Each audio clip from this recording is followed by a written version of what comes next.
Hello, everyone tuning in for this broadcast of the Alberta Curling Series Men's Major Tournament, coming to you live from Leduc, Alberta. We are just finishing up second practice here for this semi-final matchup. Quite a treat we have here today. We have Ryan Wiebe facing off against Reid Carruthers. My name is Matthew Hall. I'll be bringing you all the action from this matchup.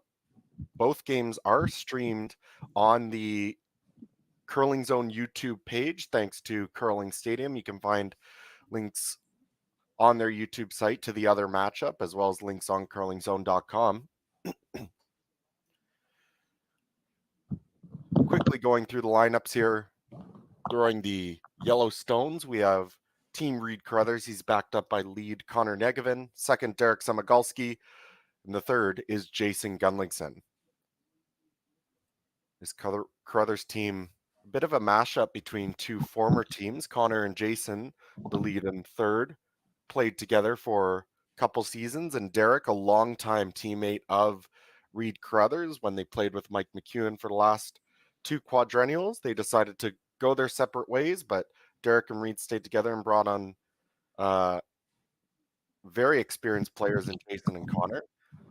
Looking at the Ryan Wiebe team, we have lead Adam Flatt, second Sean Flatt, and third Ty DeLello. This Wiebe team may be a bit of a surprise.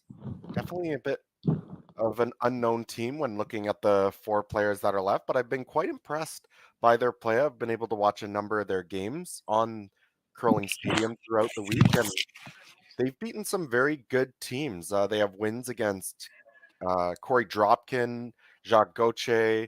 Their win in the quarterfinal came against a very strong Swiss team in Marco Hosley.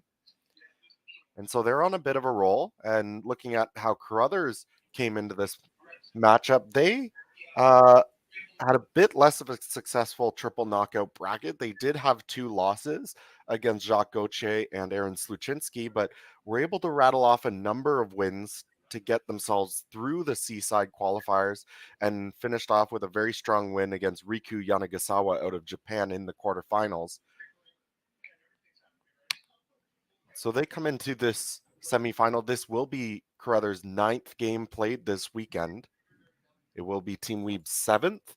And because of Ryan coming out through the B side and Carruthers coming out through the C side, Ryan Wiebe did have the choice of hammer. They chose to take the final stone here in the first end, so advantage Wiebe here to start.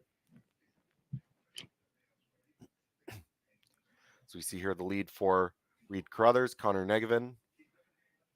They're not going to waste any time attempting to throw up a center guard here. Our other semifinal matchup is between the number one Swiss team, Yannick Schwaller, at the moment, facing off against Ontario's John Epping. That'll also be a really good matchup, I think. John faltering a little bit in his first couple events, failing to qualify, but on a 4-0 roll here, and Yannick Schwaller came through the B side.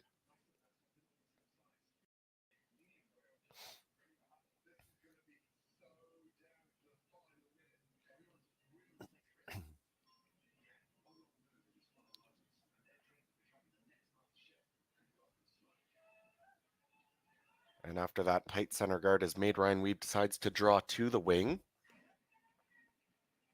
as that comes to rest. About back corner of the 8-foot. Not much of a surprise here. I think this Reid Carruthers team, obviously much more experienced than this young Wiebe squad out of Manitoba. And so not surprised that Ryan wants to play to the open side of the rings, maybe keep things a little bit cleaner for a little bit longer in this game.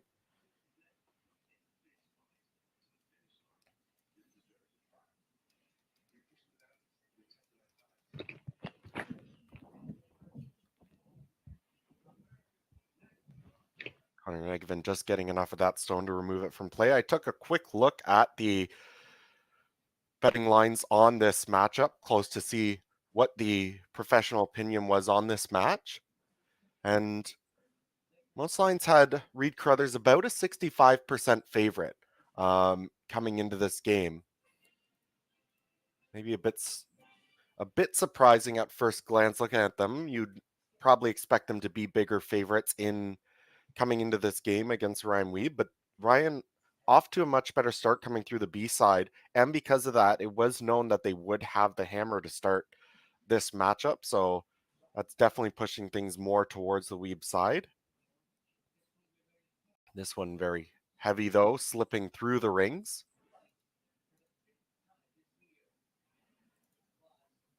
And so now the free opportunity for Reid Carruthers to draw around this guard and force the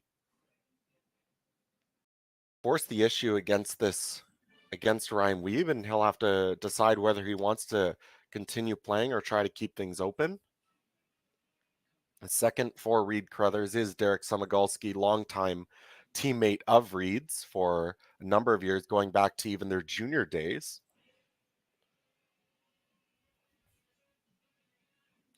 And for most people outside of Manitoba may not be very familiar with the name Ryan Wiebe, but I think for most people in Manitoba would know of him. Played at a number of men's provincials in Manitoba and done quite well for themselves over the year. They are quite a bit younger, not that much older than not that far out of the junior rankings. Going to take on this straight run back here and try and make the double. Another indication that they want to keep things a little bit simpler here early in this game.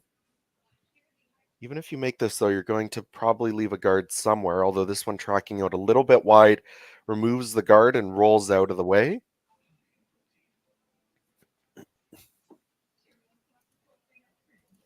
And I think we'll see Reid just call to replace the center guard.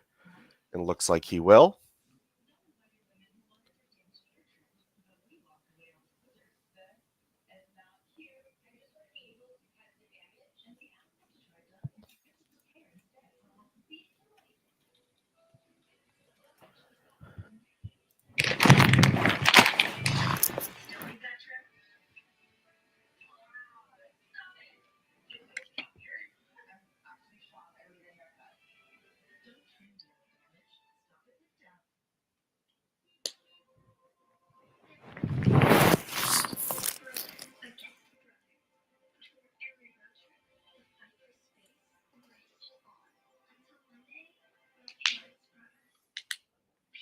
Covers enough of that stone in the rings that Ryan feels like he needs to play it. Of course, if he wanted to be a bit more aggressive, could just make a play on the one back four. We have seen quite a bit of curl this week, although that being said, some of the games later yesterday, we saw a lot of teams getting caught in some straighter spots. So it's possible the Rocks just aren't quite as sharp as they maybe would have been at the start of the weekend.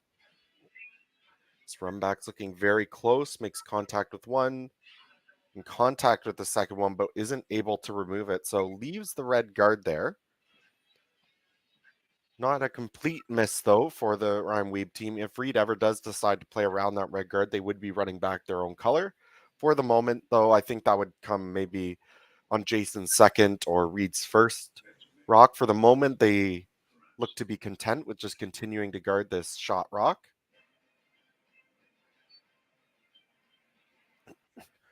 Jason Gunlickson, of course, plenty of experience on his side, the 2020 Manitoba men's champions. And because of the COVID-19 pandemic, they were selected to represent Manitoba at the 2021 Brier as well.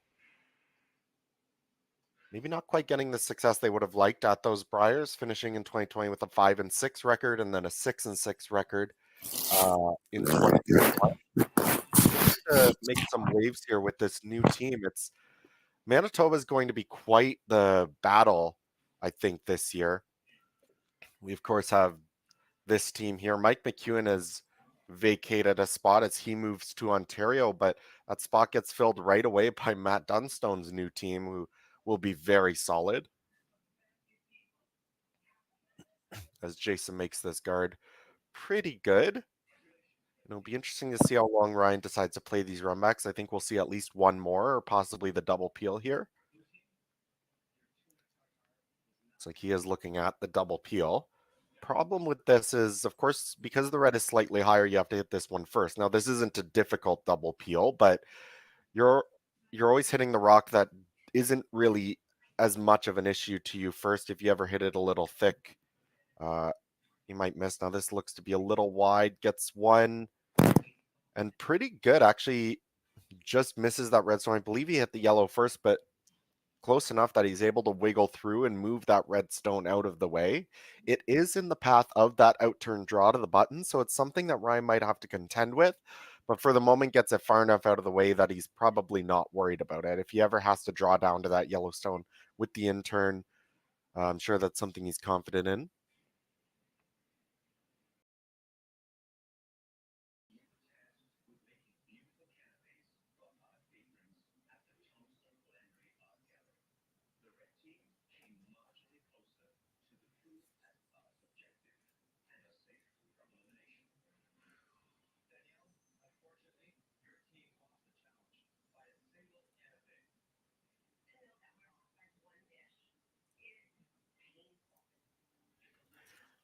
This is, of course, a matchup we might see at the Manitoba Men's Provincials, with both of these teams being out of Manitoba. And, of course, it'd be expected that Reid will be qualified for that Provincials, and Ryan himself has competed on a number of men's Provincials, so I'd expect to see this matchup at least a couple more times this season. Going to take one more crack at this. Bit surprised with that Yellowstone behind the tee line. At any point could have decided to play some kind of a freeze down onto it, but doesn't want to get into too much trouble early in this game. I think wants to ensure he has a fairly straightforward shot to score here to start.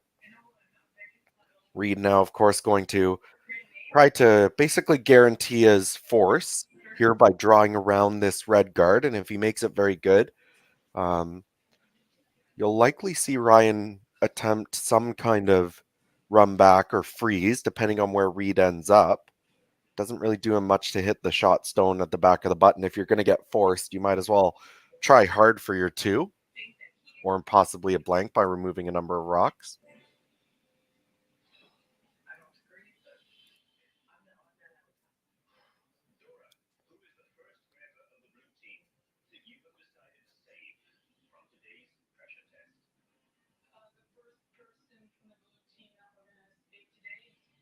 As we watch Reid going through his pre-shot routine, having a couple words with his teammates about exactly what the path will be here. This isn't quite what they would have been throwing in practice. Most of their shots in practice would be draws to the button. This one, crossing over, is likely to hit a little bit of fresh pebble.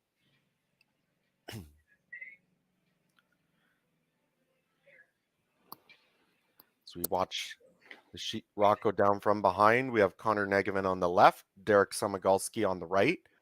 Line is looking pretty good. Definitely will need to finish a little bit, but the sweepers seem to like the weight. Now they put Connor on it to try and get as much buried behind this red guard as possible. That rock ends up just full top of the 8-foot, mostly buried. Maybe not far enough to make Ryan not throw out this shot stone. Where that rock ended up, you can make a hit and roll behind this guard off of that shot rock. It would be very precise, but if you roll behind the guard, you should still be high enough in the rings to sit shot stone.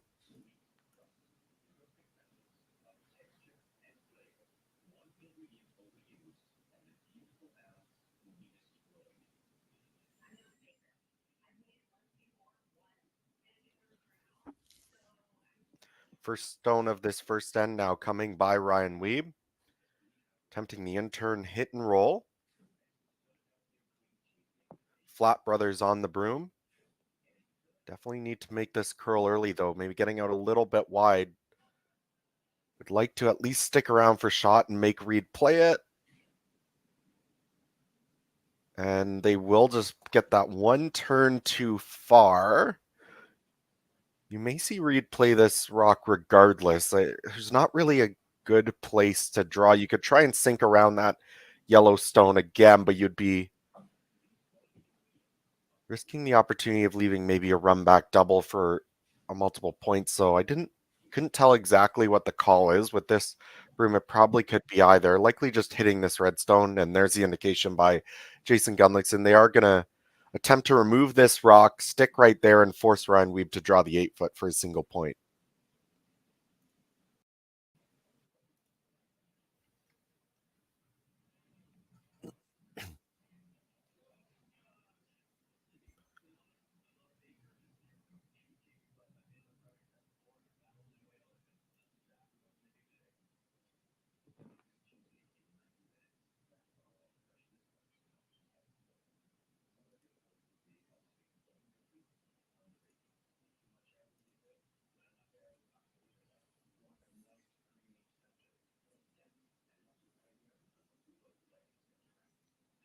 And they seem to like the line, just trying to get a little bit of extra finish out of this at the end.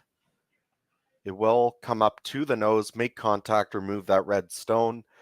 And it's Reid Carruthers sitting 2 here with the final rock coming in this first end. Ryan Wiebe will, with a bit of pressure, will be forced to get full 8-foot plus a little bit more to ensure he scores here with the hammer to start.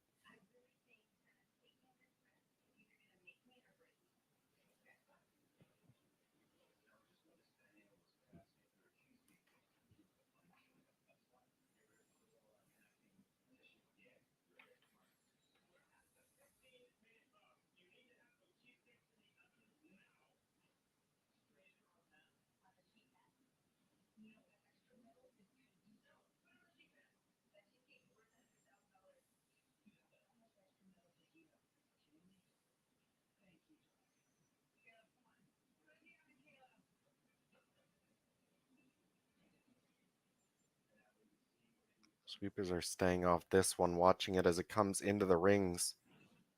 Definitely has a little bit of extra gas behind it. Will it dig in time? And no, that'll slip right through. Big miss there by Ryan Wiebe. It'll be a steal of 2 to start this game for Reid Carruthers.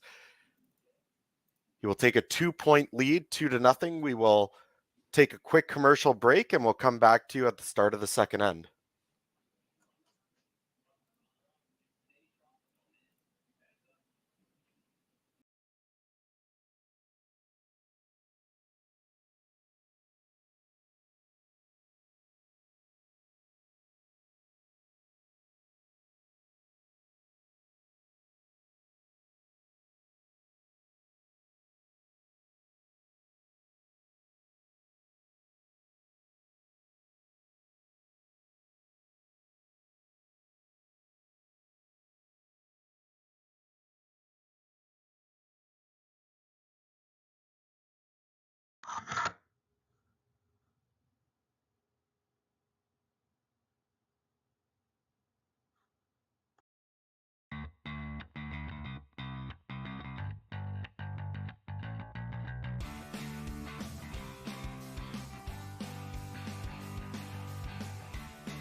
And we are back. Welcome back to Leduc, Alberta. here for the Alberta Curling Series Men's Major Tournament. My name is Matthew Hall, bringing you all the action from this semifinal matchup. Reid Carruthers starting off very strong with a steal of 2 there. An uncharacteristic miss from this young team. I've seen a number of their games, and that's not a shot that you'd expect Ryan Wiebe to make with the way they've been playing this weekend. Maybe just a little bit of nerves here playing in this big semifinal matchup against a very strong team, but a little extra gas behind that draw. It sails right through, and it ends up being a steal of 2 for Reid Carruthers, and that's a big swing in terms of the win probability. For Reid, I'm able to starting off without the hammer. Still a very strong team, and they were favorites in this game, but getting that steal of 2, you can think about it as if they started hammer and scored their 2, they'd be in a very good position right now.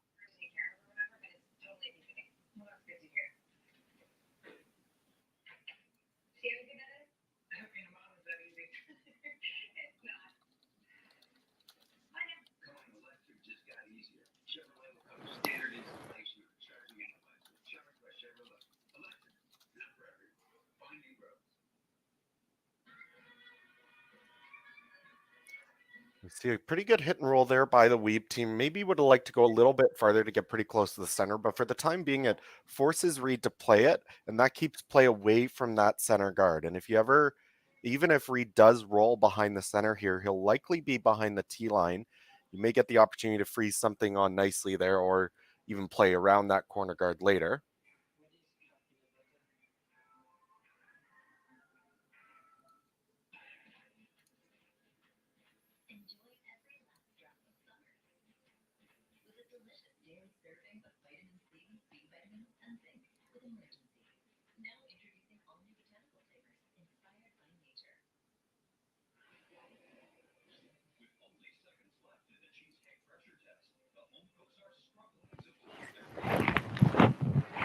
Reid not getting the role that he would have liked, and now this is what I was sort of alluding to. Now Ryan has the opportunity to possibly play this Yellowstone, flop behind the corner, and get something going. He really would like to get his points back sooner rather than later here in this game. You'd like to get that 2 back and keep this game under control.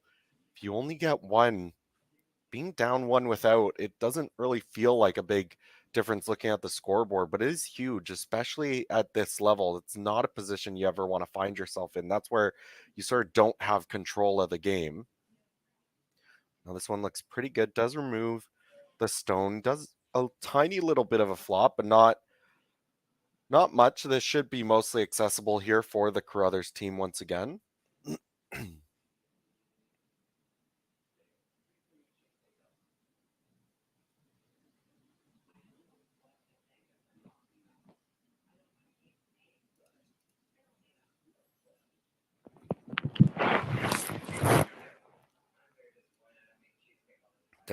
Derek Semigalski trying to match Sean Flatt here by playing this takeout around the corner guard. Connor's on it early, though, going the whole way. Might have gotten this a little bit tight. Will it get by? It will. Removes the red stone, rolls towards the center line. That's an excellent shot there by Derek, making things a little bit difficult for the Wiebe team attempting to play this hit and roll.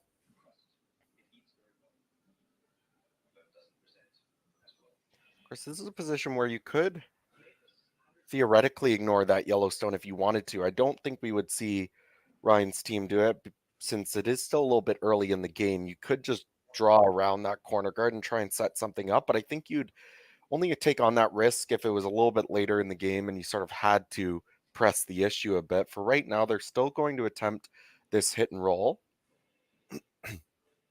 Sean Flatt attempting to learn from his last one and make this one even better. Ty DeLello on it the whole way, maybe got a little bit tight.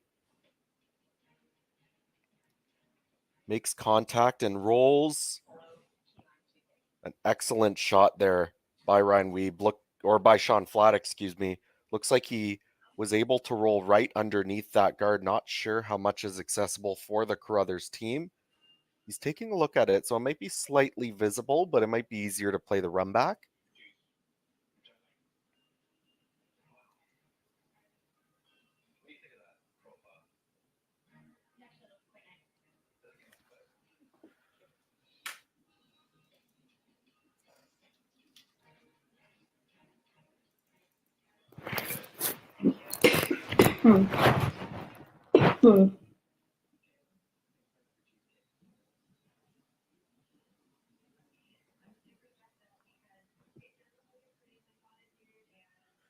Jason Gunlickson makes contact with the first stone.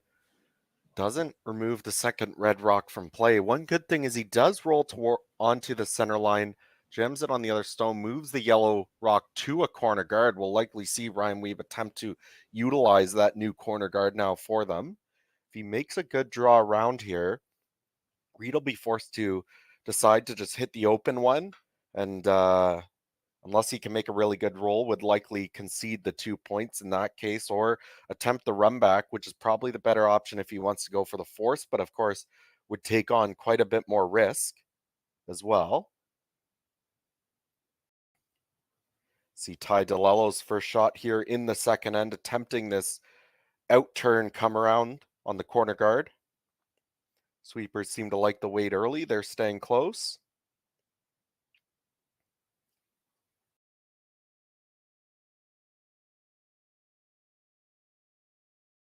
And this seems to have plenty of line. Now they get Sean Flatt on it to try and finish this stone behind the guard. And we saw this quite a bit last night. The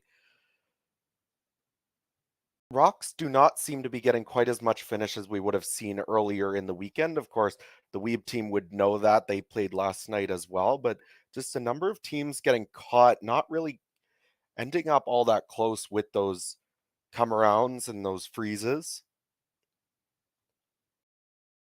This one looks like it stayed mostly accessible, if not wide open for the Reid Carruthers team. So they're going to attempt to just make this nice hit and roll behind the center guard. If they can put it even mostly buried around the guard, it'll make things tougher for Ryan Wiebe and his squad. Ideally, you'd like to overroll this rather than underroll it. If you roll it to the other side of the guard, you're likely forcing Ryan's team to start grouping their stones where you might be able to make a double. Derek Samagalski on this the whole way, though. Gets it by the guard. Makes contact, removes the red stone, sticks around pretty close to where it was. So I mean, now Ryan can still attempt to hit this stone, and even if he can't get around that corner guard, he's keeping his red rocks separated, and it'd still take a few more nose hits for them to leave a double for the Carruthers team. So as long as they keep this red rock on this side of the sheet, would definitely leave the opportunity for Reid to make a nice hit and roll at some point, but at least you're keeping the red rock separated, and that's how you're going to generate a deuce.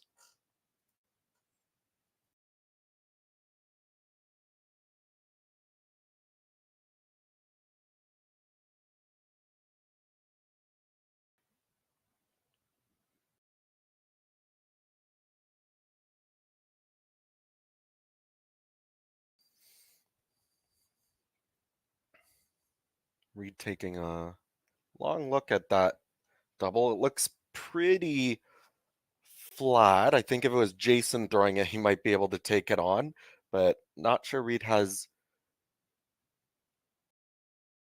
quite as much of an upweight ability there. You can throw it quite hard, but that double would be really flat. But even if you can roll to the other side of the rings, kind of like Jason's saying here, if you roll to the other side of the 8-foot, then in all likelihood, Ryan would have to leave you some kind of a double.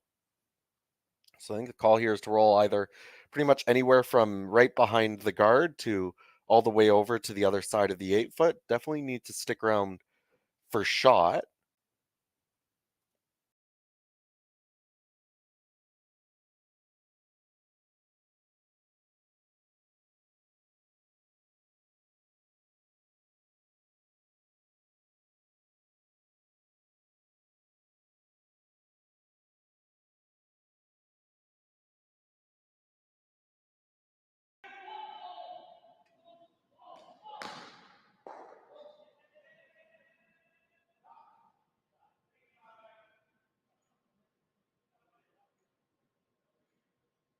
So he is able to roll to the other side of the rings, and now Ryan has to be a little bit more careful.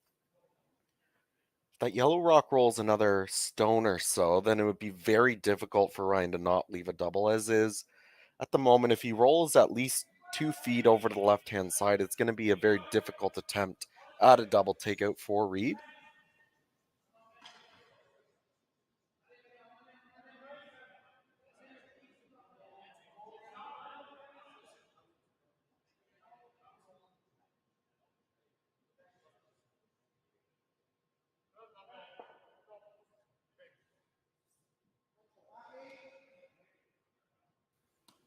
So first stone here for Ryan Wiebe in the second end of play here. Looking to make a hit and roll towards the center line and not leave an easy double for Reid Carruthers to get out of this end. Getting Sean flat on it to try and get some curl. Unfortunately, is only able to just hit it on the nose, and this is a pretty easy double for Reid Carruthers, I would think. Just about a half rock on the high side should remove both red stones, and then we'll likely see Ryan just play the hit for the blank. So had the opportunity here, the Wiebe team, to come back after giving up that steal of 2 in the first end, but unfortunately there was doing pretty well until that shot and just wasn't able to get enough curl to separate these stones quite a bit.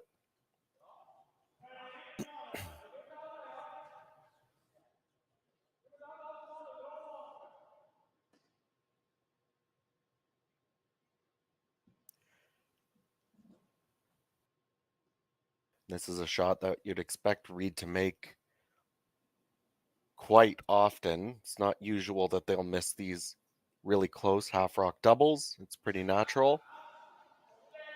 The final stone here, the attempt by Reid Carruthers. Getting Derek on it early. Looks like it should be pretty close, and they will make contact with both red stones, remove them from play, and no hesitation by Ryan Wiebe. Puts the broom down for the blank attempt. He'll attempt to remove this stone and roll out and move on to the third end of play, holding on to the hammer.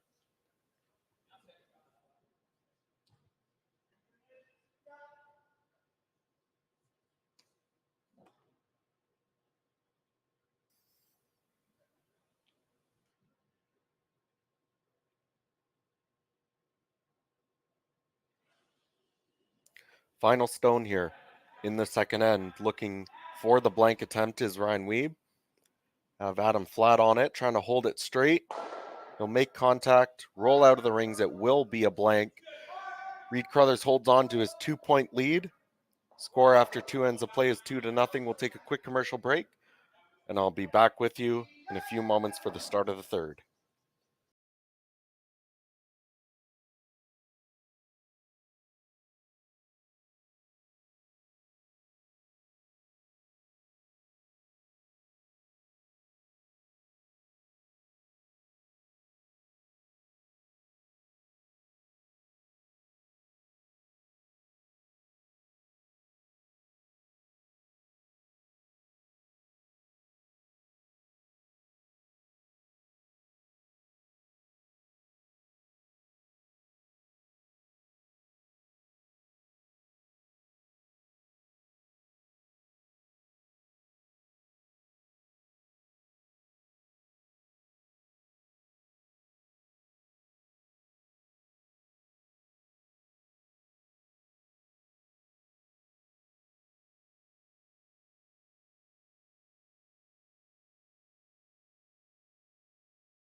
And welcome back as we begin the third end of play here in this semifinal matchup in Leduc, Alberta, the Alberta Curling Series Men's Major Tournament. My name is Matthew Hall, bringing you all the action from play here. Of course, we saw Reid Carruthers getting that steal of 2 to start the game, and Ryan Wiebe had the opportunity to get his to that end, but unfortunately we're not able to avoid grouping up their stones. Reid Carruthers makes the double, and we move on to the third end of play here.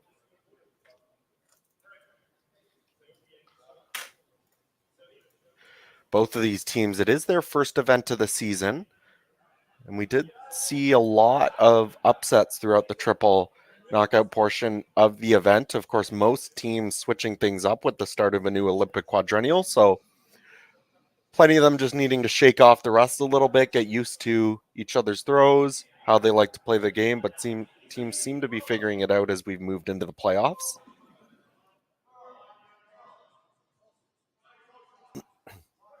Adam Flatt attempting a hit and roll to the wings on this rock. He will make contact. Will he stick around? No, he will roll out. So free opportunity there now for Reid Carruthers to make this second rock even better, sinking it around this guard.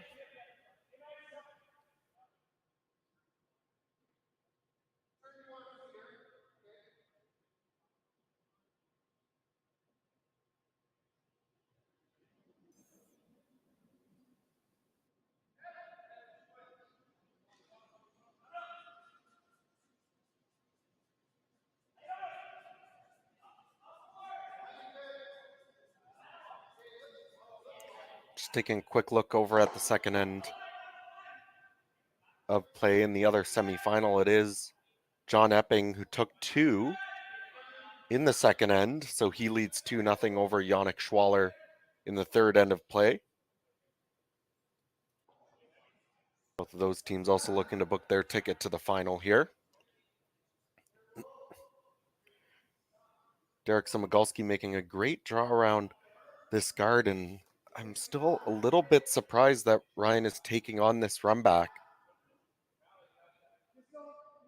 That stone by Reid slipping just behind the tee line, a lot of the times from a few more experienced teams, you might see them just take on the freeze, get it in a good spot, and you can try and score your 2 that way. Even if you make this double, Reid would just draw around again, most likely, albeit you would be running back your own stone then.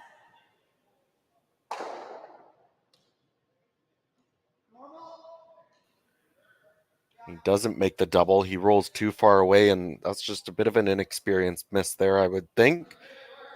You have to at least be close enough that if you roll at least to a corner guard, it gives you something that you can use. But by rolling out, it's essentially just a wasted shot. Now Reid can just continue to guard this stone, and we'll see if Ryan continues the run back or if he's forced into something a bit more aggressive.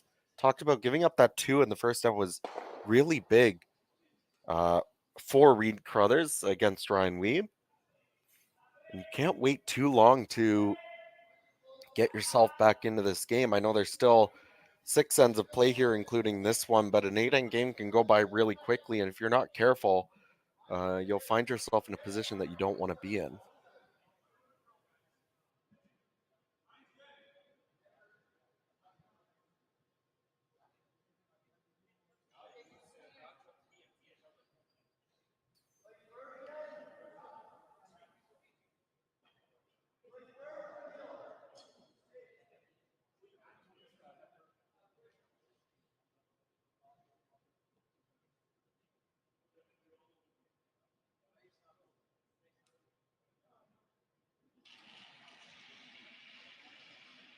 The second for this Ryan Wiebe team is Sean Flatt, attempting the double once again after Reid's rock slides maybe just a bit too far. Ty DeLello on it now. He'll just straight jam it back, so just a little bit off this Ryan Wiebe team today. That one ends up jamming that yellow stone. I think the worst part about it is left it dead buried, and it's now on the tee line or slightly to the high side of the tee line. Now Reid can just sort of continue to guard this, and it's much more difficult to deal with.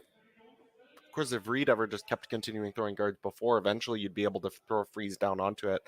This stone is still workable. You could come down, tap it a little bit, sit shot, but it's much more, that would be a much more difficult attempt now.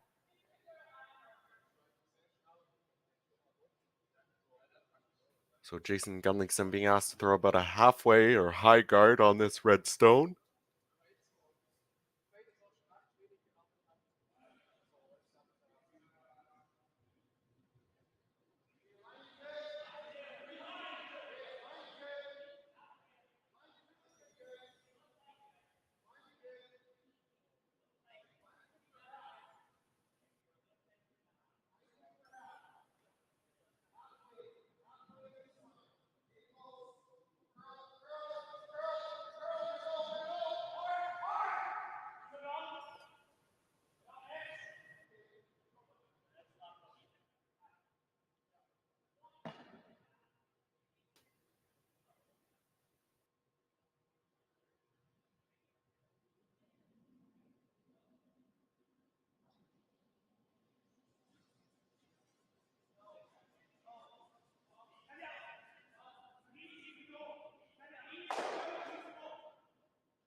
Ryan Wiebe peels off the guard.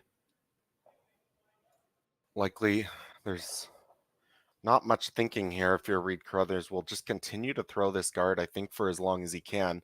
I don't see a reason that he would need to risk playing another stone around, possibly on the next one he might, or certainly if this is the situation on Reid's last, he would do that to try and sit too.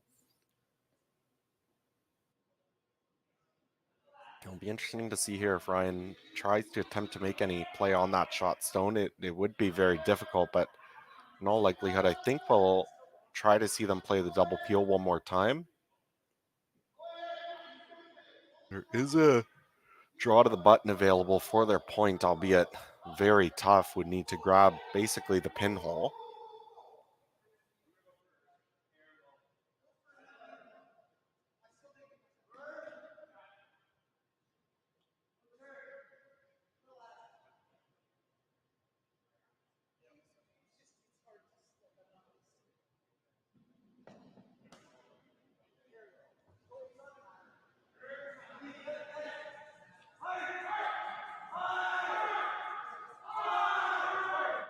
Their second shot attempt by Ty DeLello does make contact with that second guard, moves it from play, but leaves his shooter as another center guard. It'll be interesting to see here if you Reid.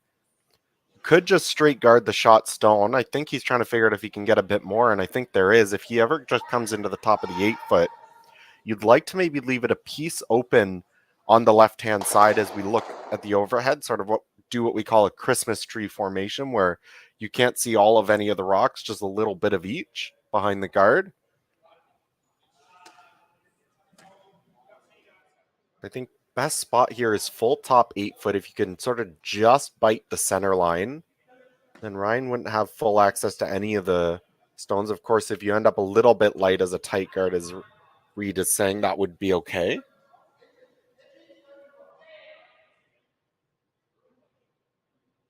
I think the key here is to make sure that you don't go full buried behind the red guard. A lot of people, I think, wouldn't think too much about that and would try to ensure that they end up buried. But if you do that, you're giving Ryan access to the shot stone. And if he ever makes a nice hit and roll underneath, then he's looking at getting his 2. So even if this ends up wide open, short of the rings, then Ryan doesn't really have a play on shot rock.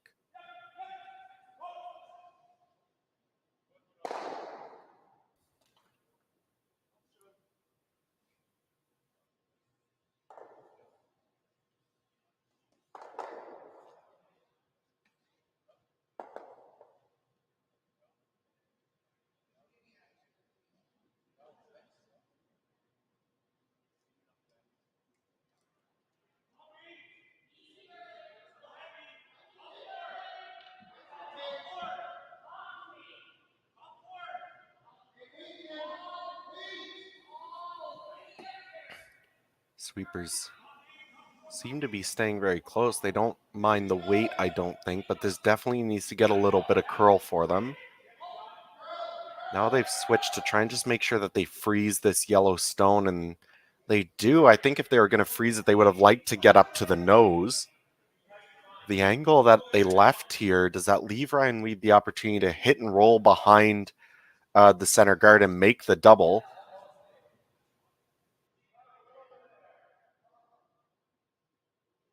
I think they just left enough. It is very close, and to make the roll, you'd want to bring the weight down, but I think he may not be worried all that much about making the double, but I think it is pretty big. If you make the double and you don't make the roll, and if Reid doesn't roll buried himself, then you probably have a good chance at the blank. If you don't make the double now, the blank sort of is taken out of the equation.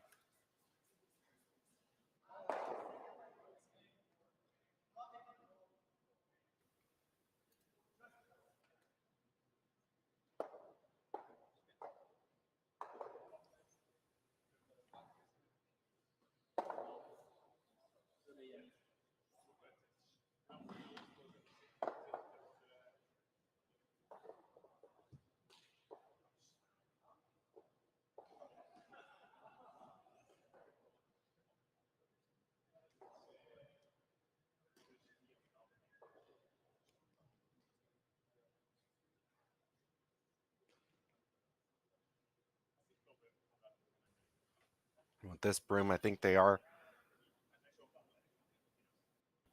certainly attempting to roll behind the center guard. Doesn't look like a lot of weight, so I think he's possibly conceding the chance at the double to make sure that he is giving himself the best opportunity to make this roll. Unfortunately, it just doesn't get enough curl. I was a bit surprised. Halfway down, it looked like that rock was tracking out a bit more than they wanted. They certainly could have swept that to try and hit that stone in the rings a little bit more on the high side and keep your red rock on top of it. Fortunately, they let it curl up to the nose. That pushes the yellow stone out of the way. And now the opportunity here for Reid, if you can make a nose hit, no chance for the blanket, and you're likely getting your force out of this end.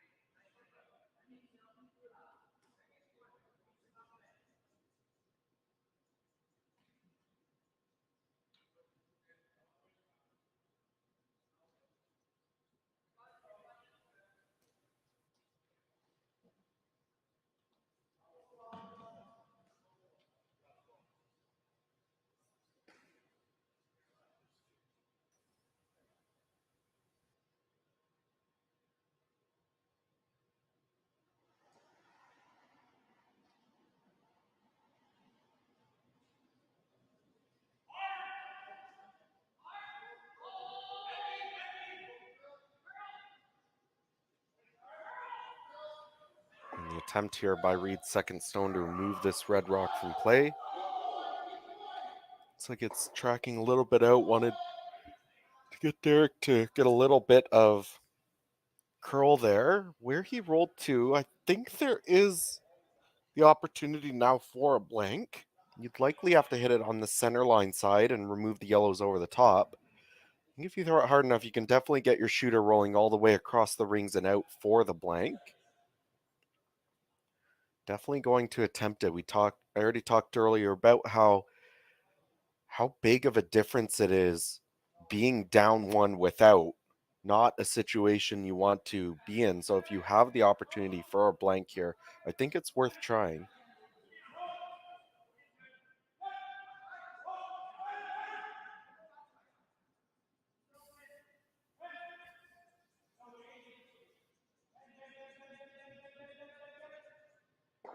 Final rock here in the third end from Ryan Wiebe, attempting a very difficult double and roll out for the blank, maybe getting a little bit tight. They have the sweeper on it early.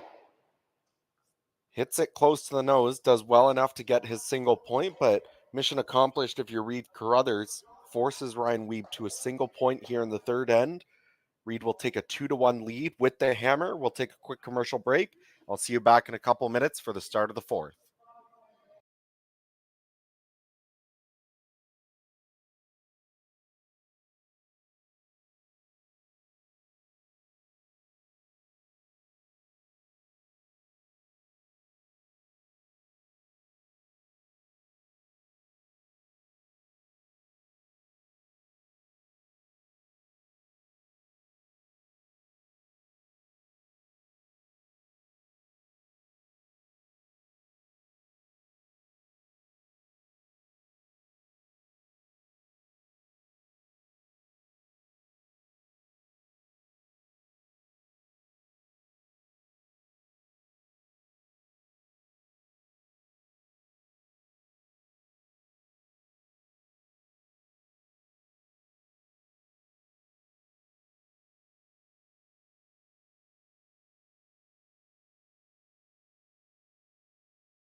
And welcome back to Leduc, Alberta for the semi-final matchup between Reid Carruthers and Ryan Wiebe. Reid Carruthers with a 2-1 lead coming into the fourth end. My name is Matthew Hall, bringing you all the action from the semi-final matchups today.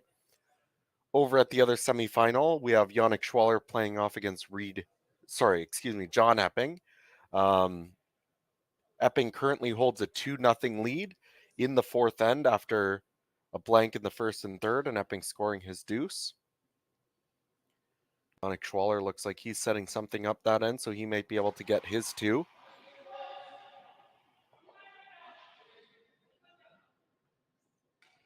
You can watch that other game with Curling Stadium's coverage on the Curling Zone YouTube channel, and you can get links from the Curling Zone YouTube page as well.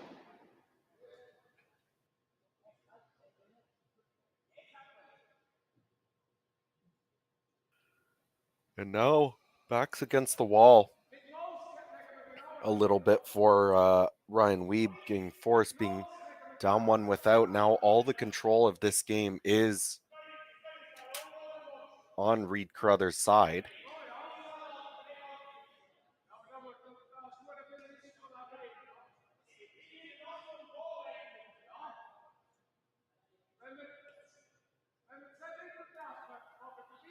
Didn't see exactly what happened to the first stone by Ryan Wiebe, but it is out of play, and now the second guard slipping into the ring. So really a big missed opportunity if you're them to force the issue a little bit, get some center guards up.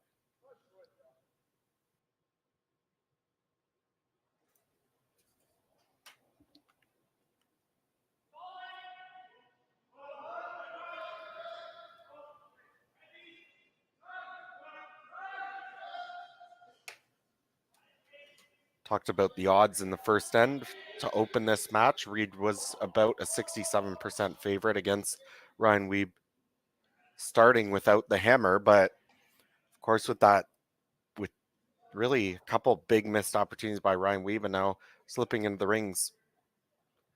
It's like most lines are favoring Reid Carruthers by close to 90% here coming into the fourth end.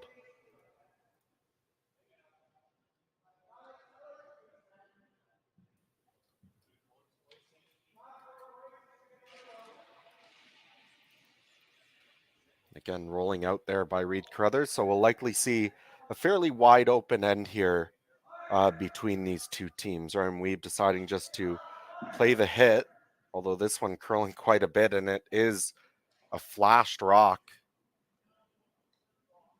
Just not having their A game here in this end. And a free opportunity now for Reid to split the rings once again.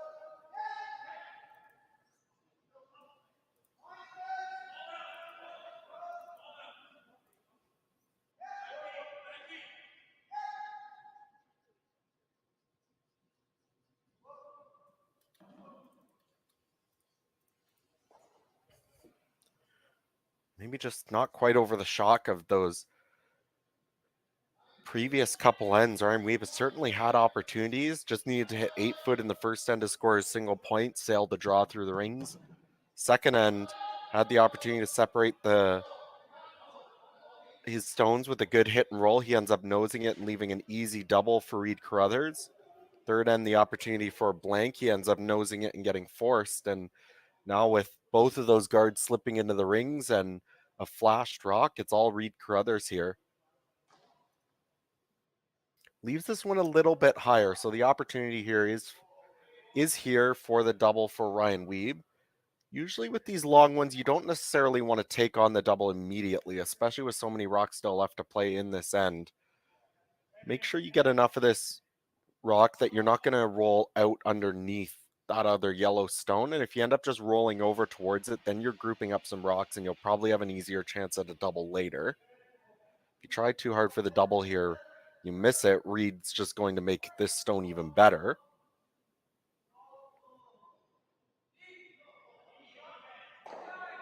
Makes contact with the one, rolls towards the other side of the sheet, rolls into the other yellow stone, and as I said, doesn't remove it, but now these rocks are very close together.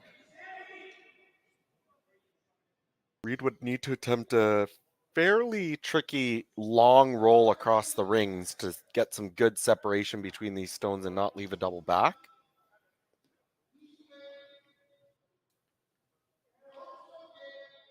Of course, I'm sure Derek Samagalski is up to the task.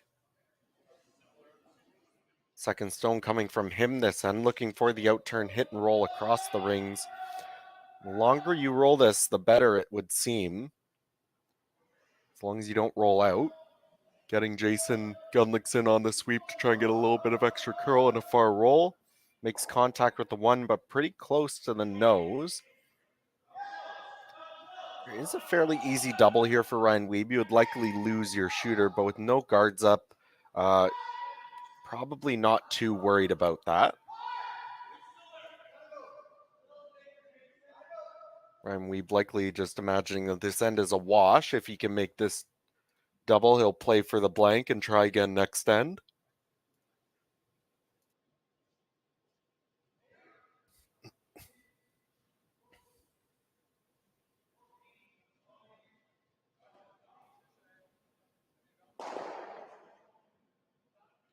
And no doubt about it, Ty DeLello makes the double, rolls across the rings and out. So nothing in play here in the fourth end. We're likely moving towards a blank. And Reid, of course, with the 1 point lead on the hammer, is more than happy to take an end away from Ryan Wiebe. So he'll just call to come into the rings for Jason.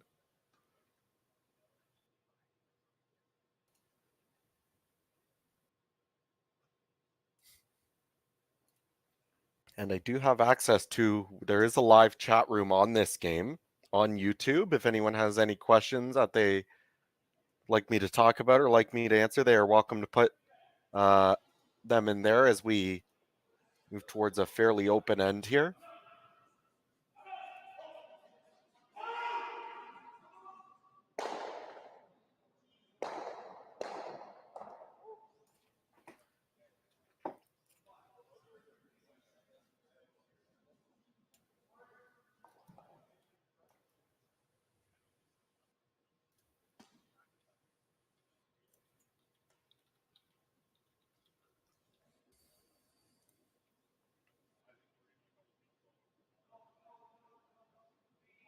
Looking forward at the schedule for Reid Carruthers. They'll move on from this event to the ATP Okotoks Classic happening next weekend in Okotoks, Alberta. And then after that, they will play at the Curling Canada Invitational in Fredericton, New Brunswick the week after that before taking a couple weekends off. And they do have the Grand Slams listed in their schedule. And I would imagine they'll be, especially with a good performance this weekend, be well above that threshold to get the invitation to the Slam. So we'll likely see them at most of those events.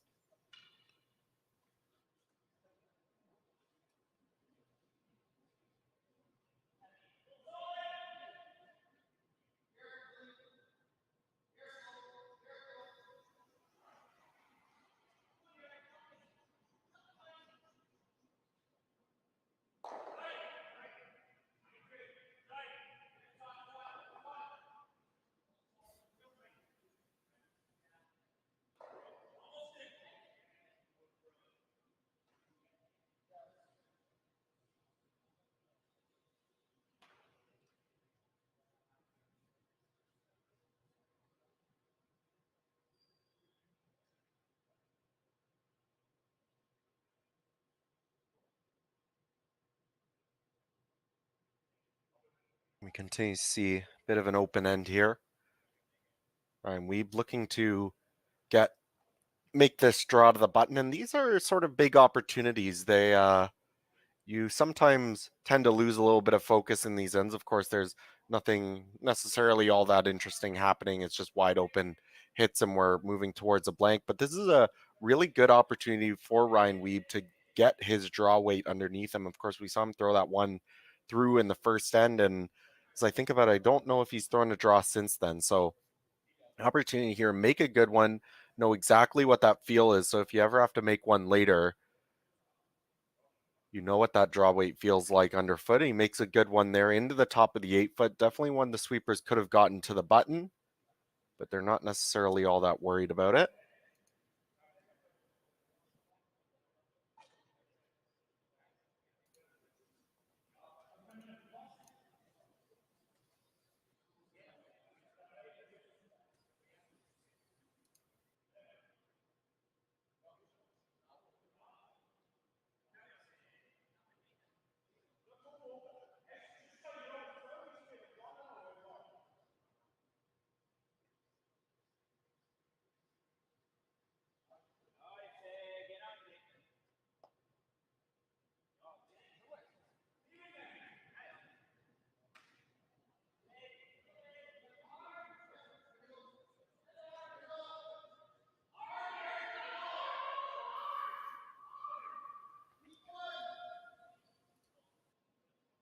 Reid Carruthers removes this stone, hits it on the nose, doesn't get too much of a roll. Ryan Wiebe will now look to move this rock, stick around. If there's anywhere that's a little bit tricky that they haven't played yet, that might make the blank bit of a tougher option. He will likely attempt to roll there, but especially here in the fourth end, both of these teams have this ice under control.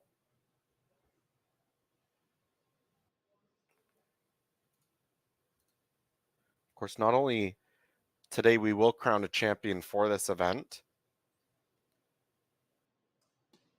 Not only that, but when you look later on in the schedule, there's always that Champions Cup slam at the end of the year, and no guarantee that this event will earn you a place in that, but with the strength of field here early this year, it's certainly a possibility. Could be one extra thing on the line, as well as the points and the cash reward. So we see the removal of the stone by Ryan Wiebe, sticks around top left side of the 8-foot. Now it's all up to Reid Carruthers to make sure that everything you've worked for this end comes to fruition. Just remove this red stone, roll out, take your blank, and that's one less end for Ryan Wiebe to work with to come back into this game.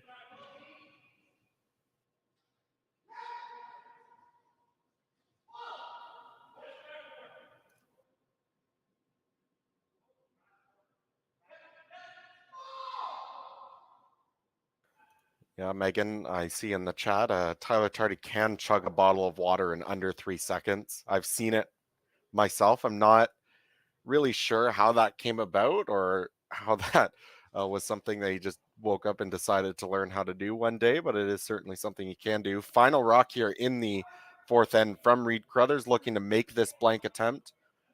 Removes the red stone, rolls out of the rings, put a blank up on the board. We'll keep the score 2-1 for Reid Carruthers. Taking a quick commercial break before we come back for the fifth end. Reid Carruthers will hold the hammer.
And welcome back as we pick up action here in the fifth end of the semifinal from Leduc, Alberta, the Alberta Curling Series Major Men's Tournament brought to you by Curling Stadium. My name is Matthew Hall. As we just saw the action finishing from the fourth end of the other semifinal, Yannick Schwaller, or should I say Benoit Schwartz, made the draw to the button, resulting in a single point for them. So John Epping now with a 2-1 lead with the hammer going into fifth end. So two very similar situations here. Both teams up a single point, 2-1. Team with the lead has the hammer.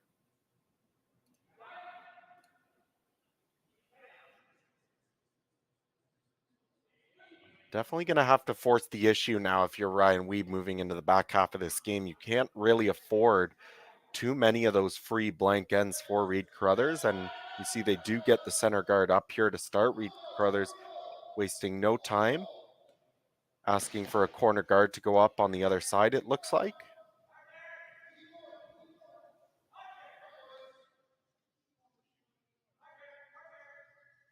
Took a fair bit of ice for this. I'm not really necessarily sure if this was the original call, but they get it into the rings on the other side. I think that's more or less what they were looking for. Now Ryan will call up another center guard.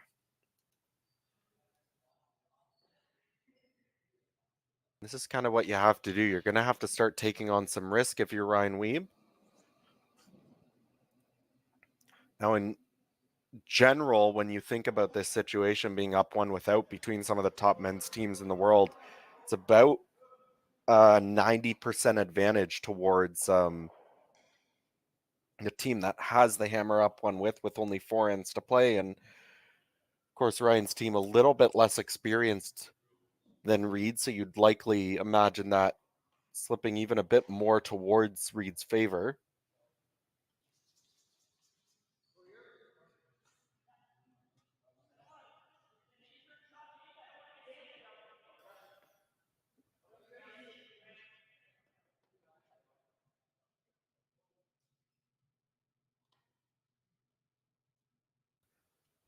Reid now asking Connor to draw around these two staggered red guards. Those guards not quite where Ryan Wiebe would have liked them.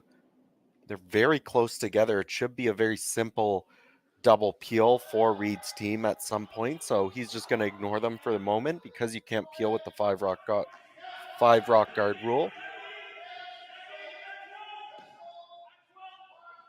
I would like this to get to the top of the forfeit, although this one tracking out a little bit wide, maybe heavy. Will make just contact with the Yellowstone, push it back into the forfeit. Not the worst outcome there. Of course, quite a bit off with the weight was Connor Negevin on that one.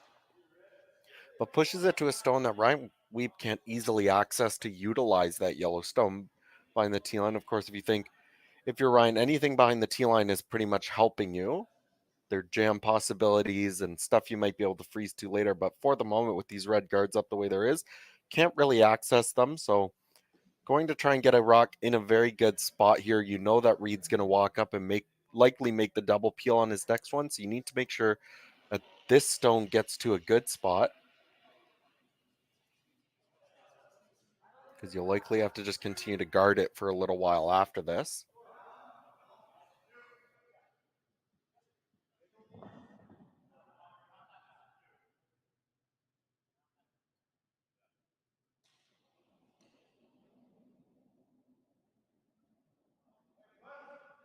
Perhaps the call was the high guard, but they just watch it slip a little bit deep. That's one that you probably want to make the plan B call really early. Once you know that it's going to be pretty close to those other guards, try and bring it around.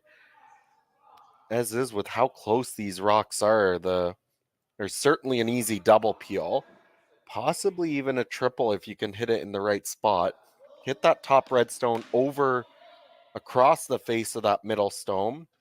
You can likely get all the reds moving, at least move them off the center line.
Reid is able to get all the red rocks off the center line, so now you're in a little bit of trouble for Ryan Wiebe. Gonna try and scramble here and see what he can get done. I think you'll likely see him just continue to throw this center guard. Eventually, his only option may be to freeze that rock at the back of the 8-foot, but that would... He's gonna make the double here. This is actually maybe a bit surprising. I know what they're thinking, to try and get the blank and move on with the rest of the game, but you don't have a whole lot of time left. I mean, there's only 4 ends left. You waste one here, you give Reid the hammer in the even ends, and then you're basically fighting down a point with 2 hammers to 1 for the other team. It doesn't really make a whole lot of sense, I don't think. I thought they might have just attempted to toss up the guard for a while before freezing that back 8 stone and attempting to force Reid that way. Blank here is really not good for the Wiebe team.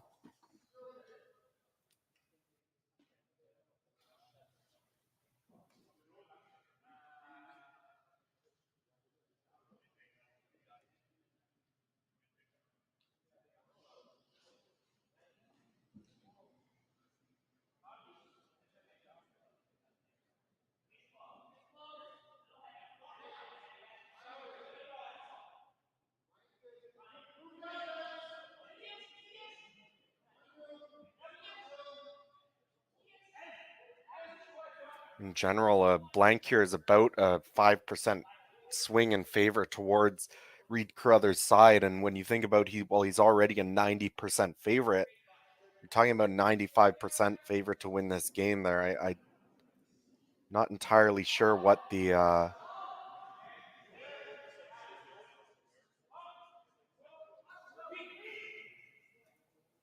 process was there for the Ryan Wiebe team. Regardless, they're in it now, so now there's really nothing else to necessarily play for other than the blank. He's going to attempt to make this double here across the rings.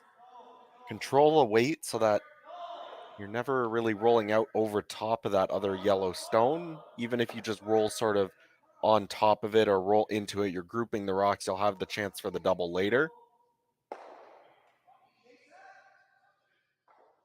Does roll towards the rings, makes contact, spins off the top of that yellow stone, but I think that's a pretty good job done for Ty DeLello there in this end. Going to be very difficult for Reid to keep these yellow stones separated where he doesn't leave a double, but once again, he's going to be pretty happy with a blank, so I think he's sort of playing with no pressure here necessarily. Calling for Jason Gunlickson to remove this redstone. I think he'd like to maybe hit it fairly close to nose, maybe roll a little bit out towards the wing. Of course, if you read, the 2 is still much better than the blank, so we'll likely continue to try and separate these rocks and have a good chance at the blank.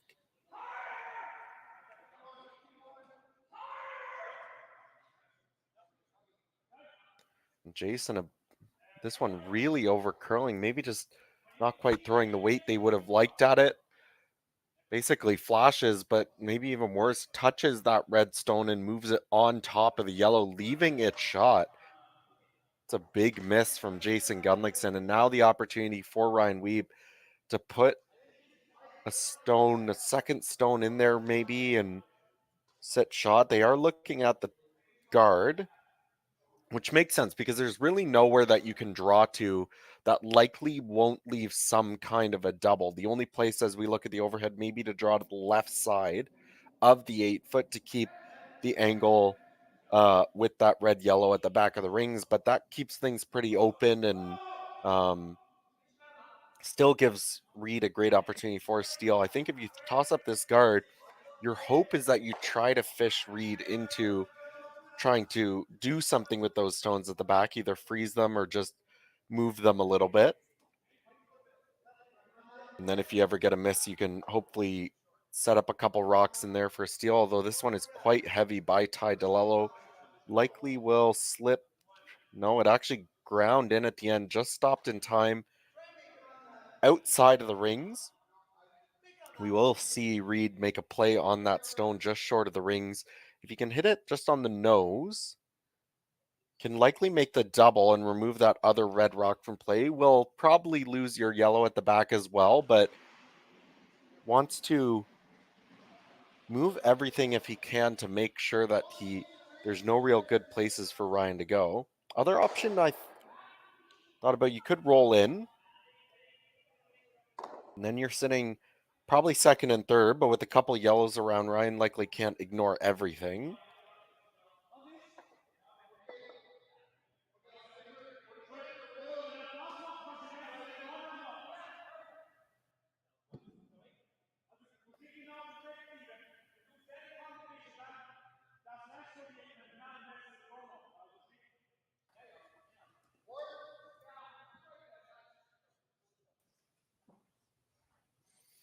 So it looks like they have decided on the hit and roll, and I think this is a good call. The problem with trying to make that nose double, the run back double, you do just leave another guard up, and Ryan Wiebe could make a draw even better around it. With this one, if he rolls in, as I said, it would have to take some pretty good bravery for Ryan Wiebe to ignore both of those Yellowstones sitting around, so he'd likely have to hit something. This one tracking a little bit straight, makes contact with the guard, but will roll through the rings, leaving the Ryan Wiebe sitting one. No real hesitation. He has the broom down. It looks like he's going to try and throw that guard one more time.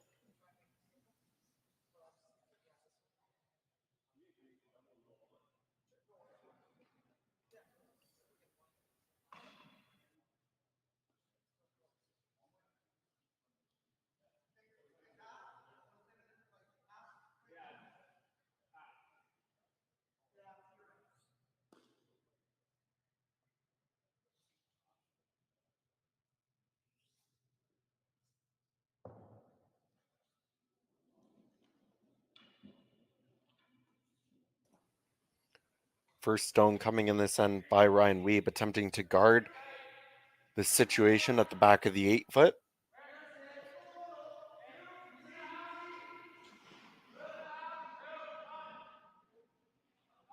Now you might see Reid Carruthers attempt to make some kind of play in the rings if it's available. Of course, if you're going to get forced, you'd rather be forced to two. So if there's any opportunity to set something up, not necessarily that he needs to make a play on those rocks at the back. If he sinks a good draw around somewhere, could utilize that for a second point, and I think that's what they're looking for. Or at least first indicated he looked at the draw to the top of the 4-foot. I thought that might be the play here. You could play the out turn and come down to that situation at the back of the rings and try to unlock that freeze. But in all likelihood, you just see Ryan Wiebe follow you down, freeze onto it, and get his force. I think if you go top 4 here, that's probably your best chance. Yes, you might leave a run back for Ryan, but with those stones at the back of the rings, it's certainly possible to get a jam. So it looks like they're going to try and draw to the top of the 4-foot. The broom coming down just inside the middle of the 8.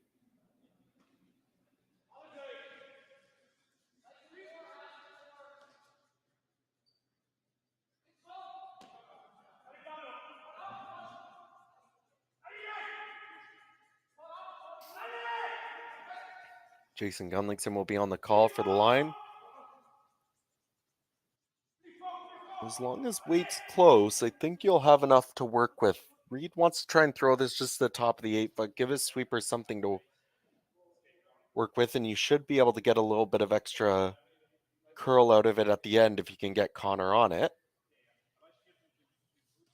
So first stone here in the 5th end for Reid Carruthers, attempting to set up the possibility for a 2 with the draw to the top of the 4-foot behind this red guard.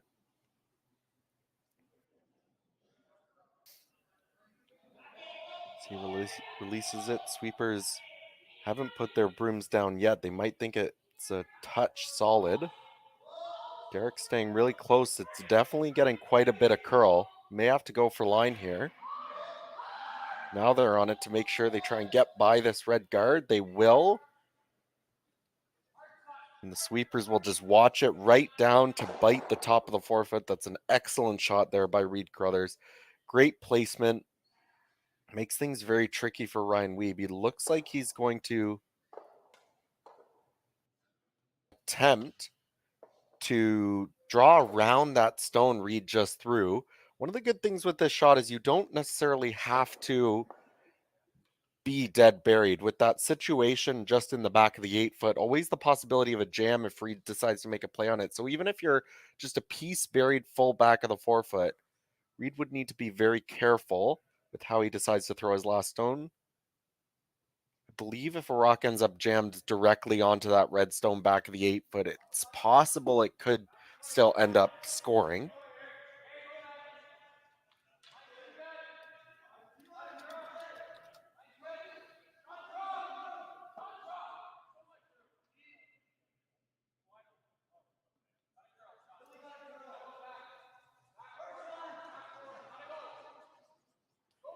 Definitely trying to get some last minute curl here. Sean Flatt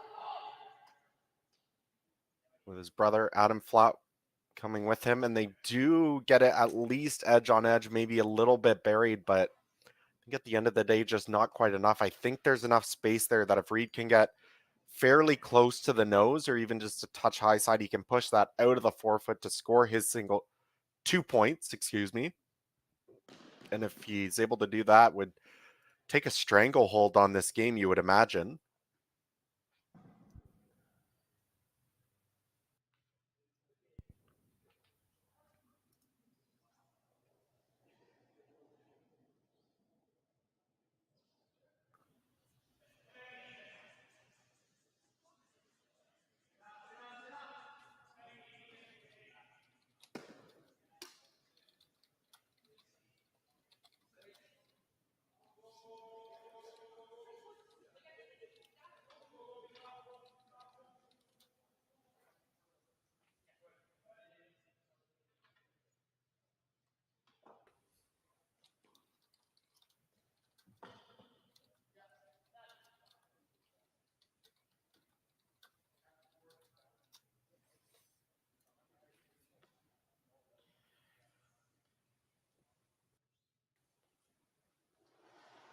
And will be the attempt here by Reid Carruthers.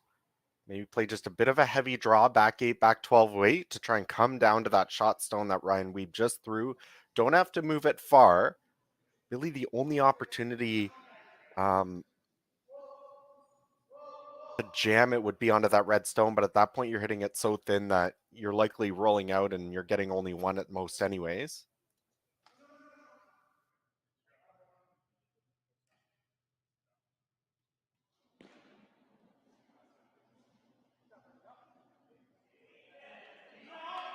So final rock here in the 5th M by Reid Carruthers. Attempting a delicate little tap for his 2 points. They have the sweepers on it early, maybe trying to hold the line. They seem to like it now.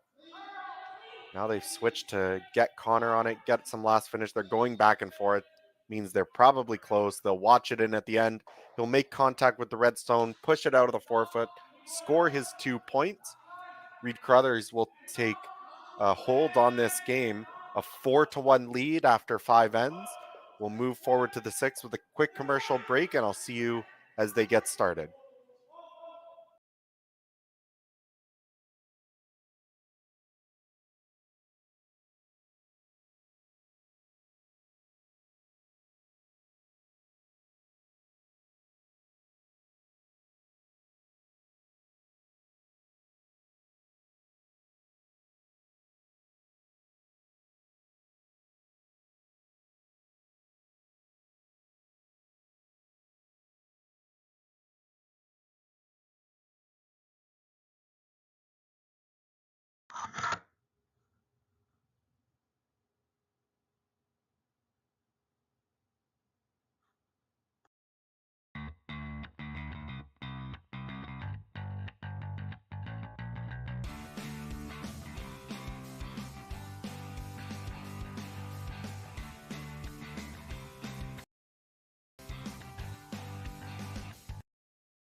And welcome back to Leduc, Alberta, the Alberta Curling Series Major Men's Tournament. We are here for the semifinals, picking up action in the sixth end here. My name is Matthew Hall, bringing you everything from these two semifinal matchups.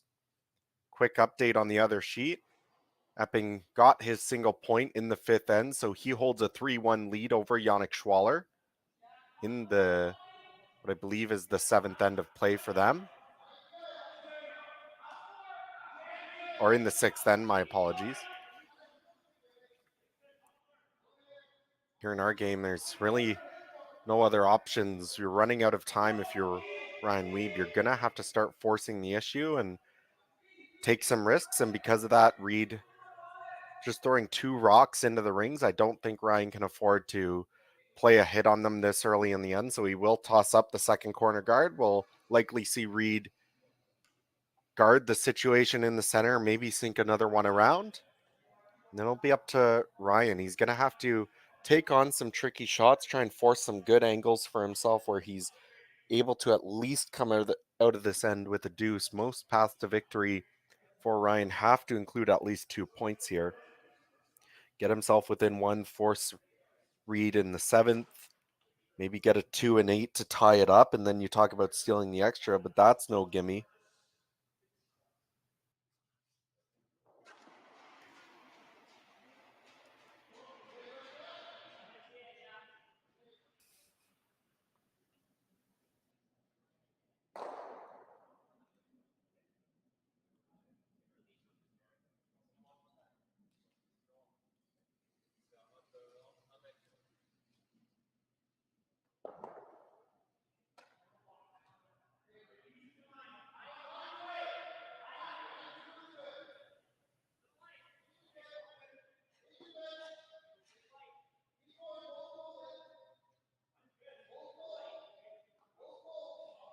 Derek Samagalski will come down and make a pretty good guard. So now it's up to Ryan Wiebe. Generally in this situation, you'll sometimes see teams play the run back and try and roll, make some kind of a double and roll towards a corner guard. It is possible that shot stone on the forefoot is accessible. You could hit that and roll towards the corners and try to utilize your corner guards early.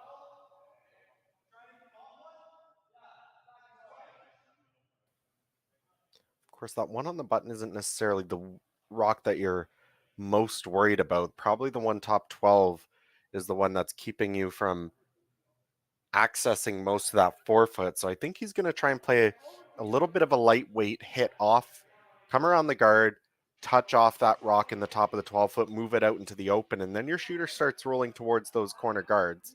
If you ever throw it a little bit heavy, and sail by, you would be able to get the shot stone as well and try to come out with the same outcome.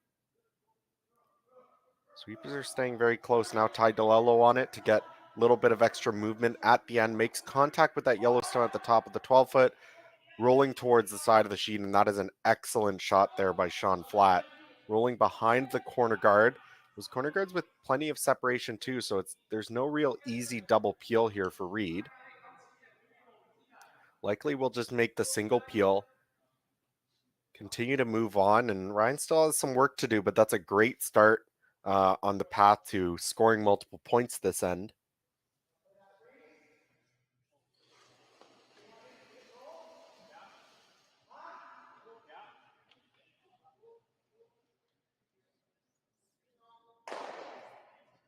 Makes the single peel, rolls out over the other side.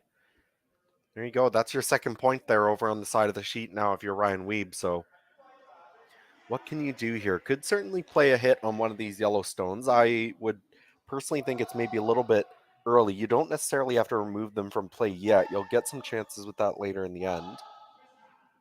So gonna instead take the opportunity to play a nice freeze down onto the shot stone. And if you can make it good, then it's tricky for Reid to remove either red stone. There is the run back on the right side as we looked at the overhead there. Could make that double, but then you're still leaving this red stone in the middle of the sheet, which is usable for Ryan Wiebe. You can get this to a good spot. You're looking very good at your chances of 2.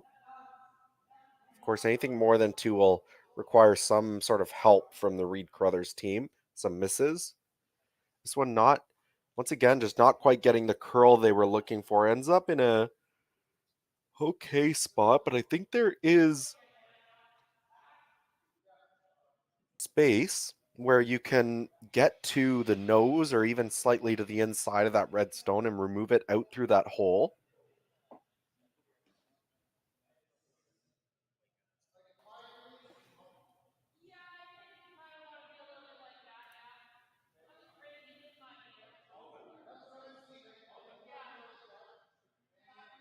If you're Ryan Wiebe, you would have liked Sean Flatt to get a little bit curl, maybe come a little bit deeper in the rings there for you. Just leaving this opportunity. Now, this is a bit of a tricky shot. It does look like it's about half buried behind that guard.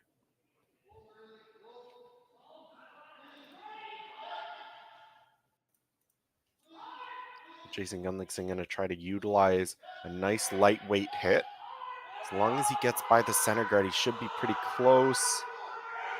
And they do a great sweep there by Connor Negevin. Holds that stone, gets it by the guard. Don't remove that red stone from play, but roll to a fairly good spot, I think. It's difficult to tell. I think they actually might have rolled into the open. So is there the opportunity here for Ryan Wiebe to start making some doubles and try to bring both of those red stones into play? It certainly looks like he might have some kind of a play here.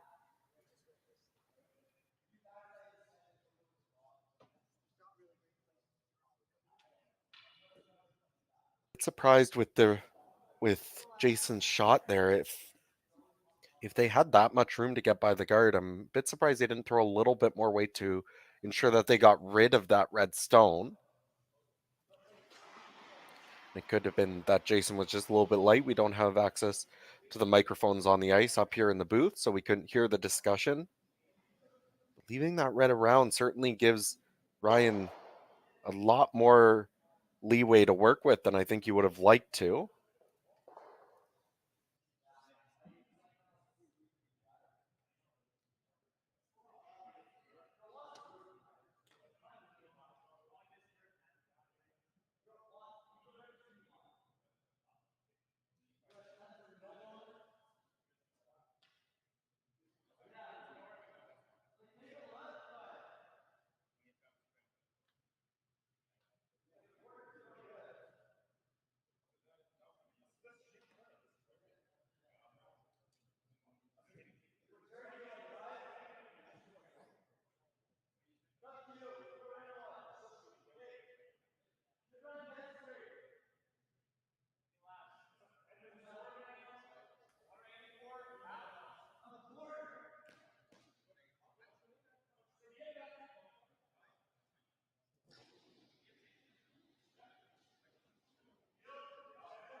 So Ty Delel, the attempt here now to make some kind of a double.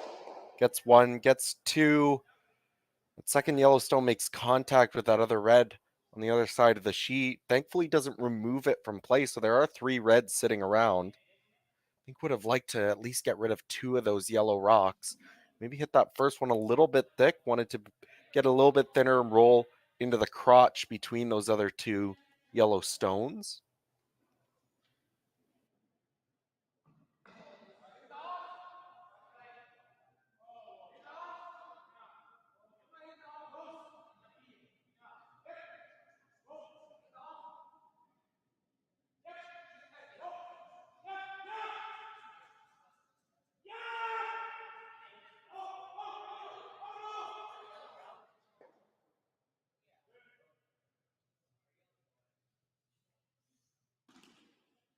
Now you have to think about exactly what you want to place here for Reid, and there's a number of reds sitting around that you don't really want to leave. You could hit either of the reds that are on the sides. The one on the center line really isn't that accessible. Thought he might nose the one in the forefoot. Looks like there isn't any easy double for Ryan Wiebe if you do that. Could also hit the one wide in the rings, and you have a lot of space to roll with, but you would certainly need to roll towards the 8 foot.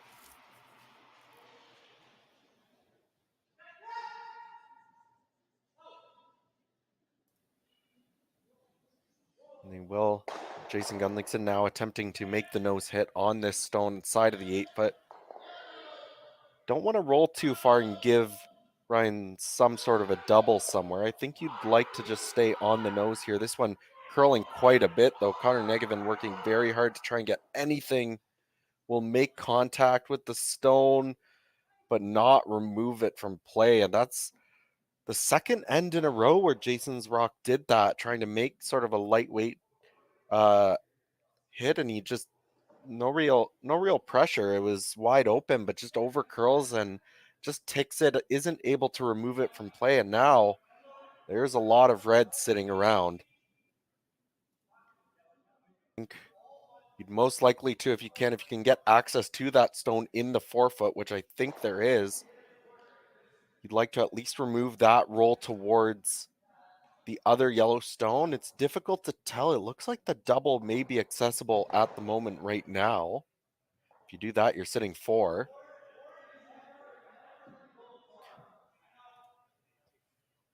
Big opportunity here for Ryan Wiebe. If he can even just convert a 3 here, it would turn this game around, you would think.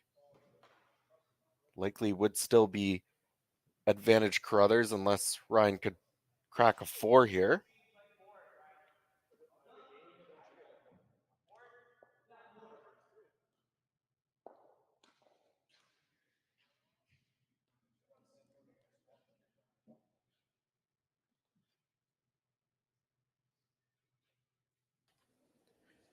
Just as I check in on the other semifinal, Yannick Schwaller and Benoit Schwartz made their hit for a single point, so John Epping takes a 3-2 lead.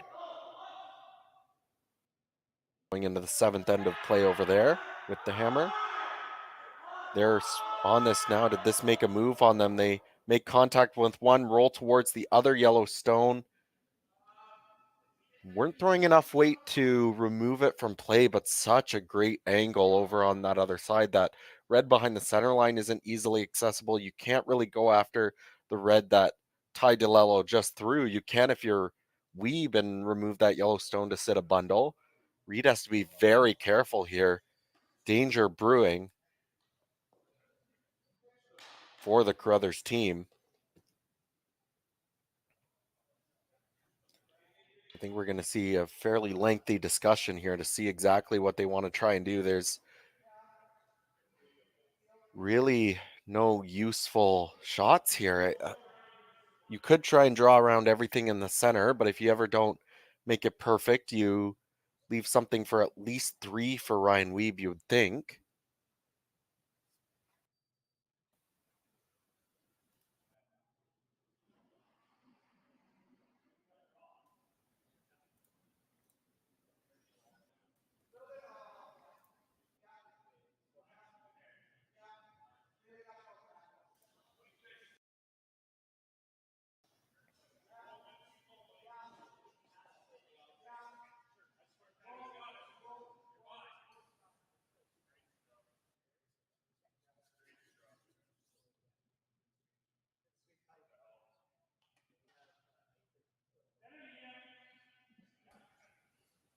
As we see Reid squat down in the hack with that kind of broom. Imagine the call is to try and draw to the back of the 4-foot around everything. If you make it really good, it does make things tricky for Ryan Wiebe. It's difficult to see how much of that red on the right side of the 8-foot is accessible. If Ryan can see quite a bit of it, then you have to be careful about the placement of this stone. If you go back 4, you could just leave in off double to sit 4 or 5 for Ryan.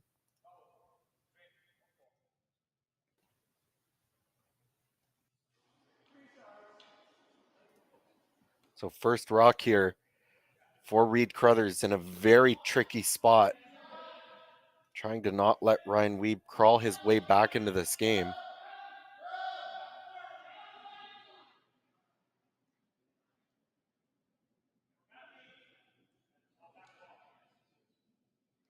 This one with plenty of extra weight, though.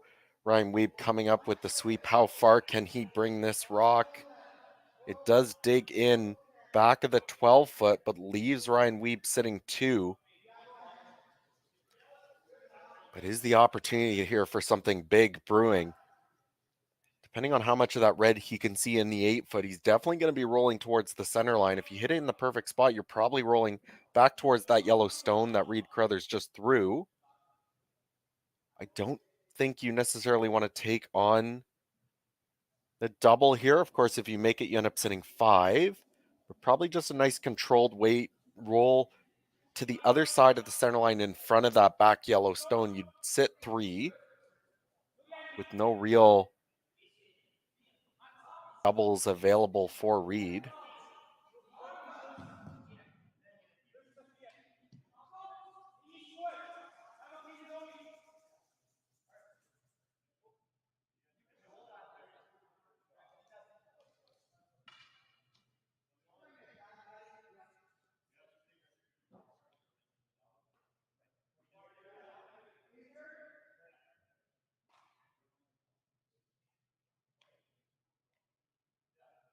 Still having a lengthy discussion. I don't really think there's any dispute of what the call is. He can definitely see enough of that red that he's going to take a crack at the hit on this right side rolling towards the center line or that other yellow. I think most of the discussion will be exactly what kind of weight they want to throw and where they need to hit it to get the proper roll and where the broom needs to come down.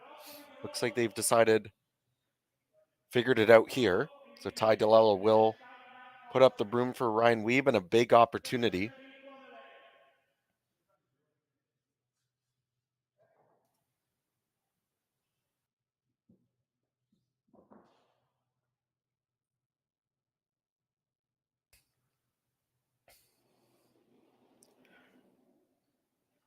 Ryan Wiebe, opportunity brewing here, taking a chance at the outturn hit. They put Sean flat on it right away out of his hand.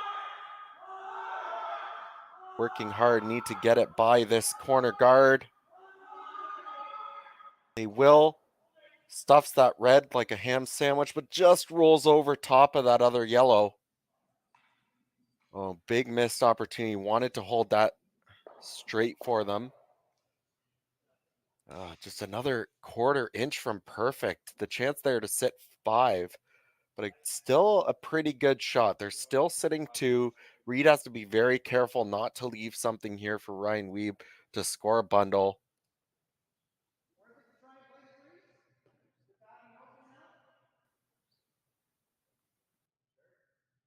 Taking a long look at this, of course, red is sitting 2, but trying to figure out where he could go. I think they might be looking at whether or not they can corner freeze that red stone on the right-hand side as we look at the overhead.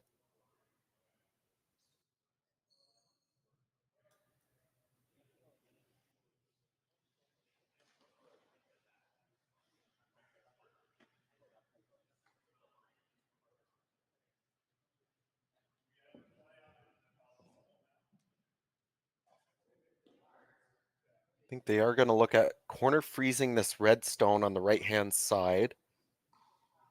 If they can make it, I don't think they can be shot. Maybe if they make a perfect corner freeze, but what it'll likely do is it'll take away and outcount all the other red stones in the ring. So you'd never give up more than 2. Of course, you do have to be very careful. If you ever roll off a little bit, you might leave a double for a bundle.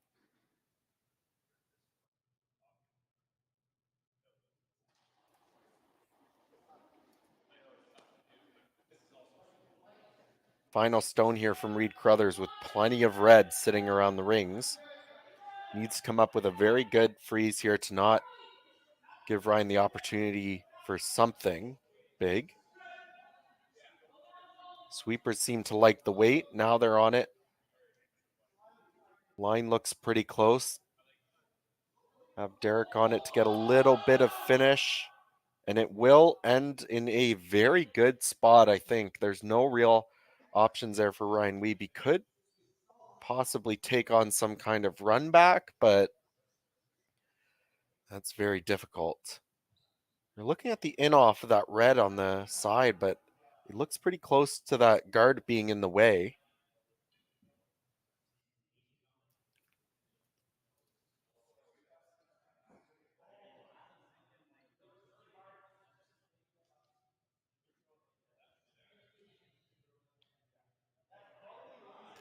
To answer the question in the chat, as per points, I believe, and I'm not an expert, but I believe what happens is when the McEwen and Carruthers team split up last year, I believe how it works is the back end gets 30% of the points each.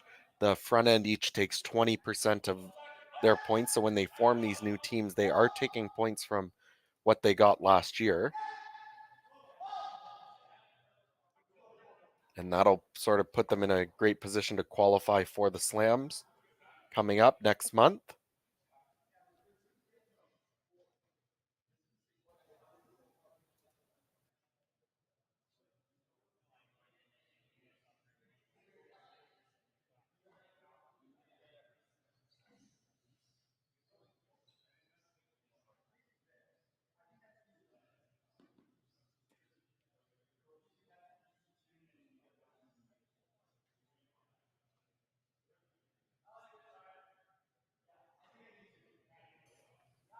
Taking a long look at this yellow guard, is it accessible enough with the outturn to get by the guard and push it through and stick around in the 8-foot for 3 points? It certainly looks quite close.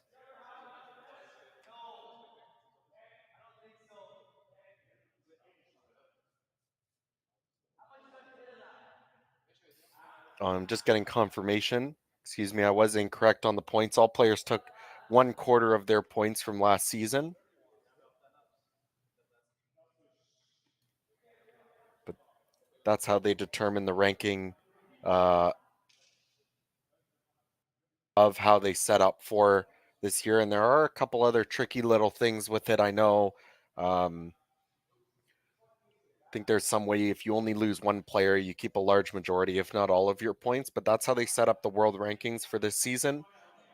Generally, it's the top 15 that get invites to the Grand Slams, but there's always the opportunity that someone declines an invitation and they move on to the next person in the list.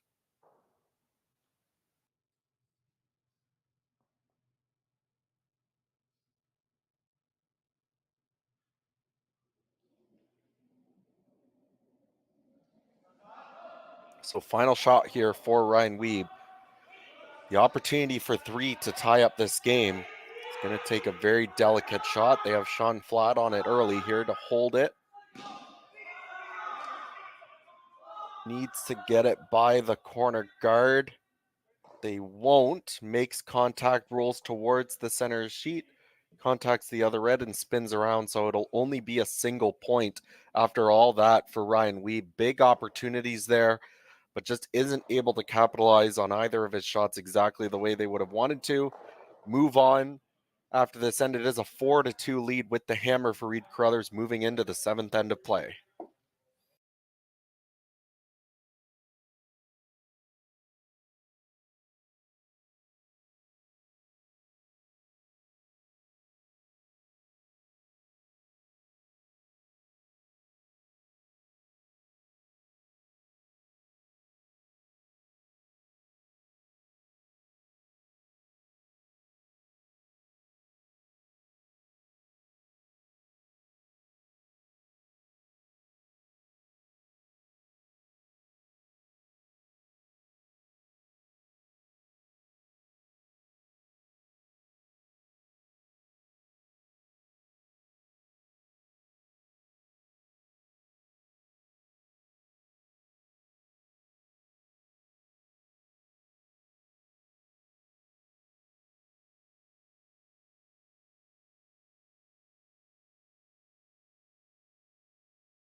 And welcome back to the seventh end of play here in the semifinal from Leduc, Alberta, the Curling Stadium Alberta Curling Series Men's Major Tournament.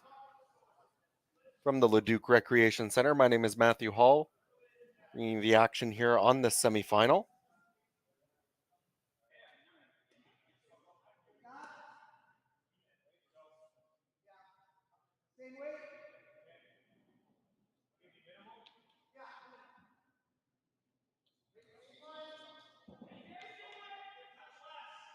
The other semi progressing well, moving pretty quickly. They're coming to pretty close to the end of their seventh end of play. John Epping with a 3-2 lead with the hammer over Yannick Schwaller.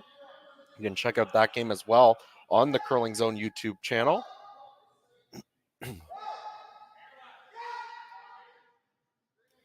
As we watch here, two center guards go up by Ryan Wiebe as expected.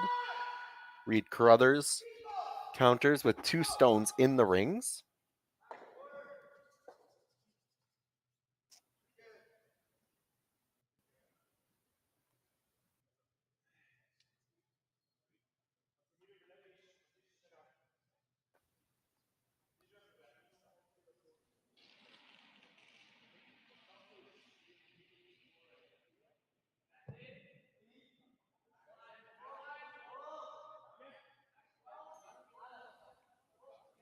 Ryan Wiebe now attempting to remove one of these stones, and possibly they would have liked to roll behind the guard, but unfortunately this looks like it's trailing out quite a bit.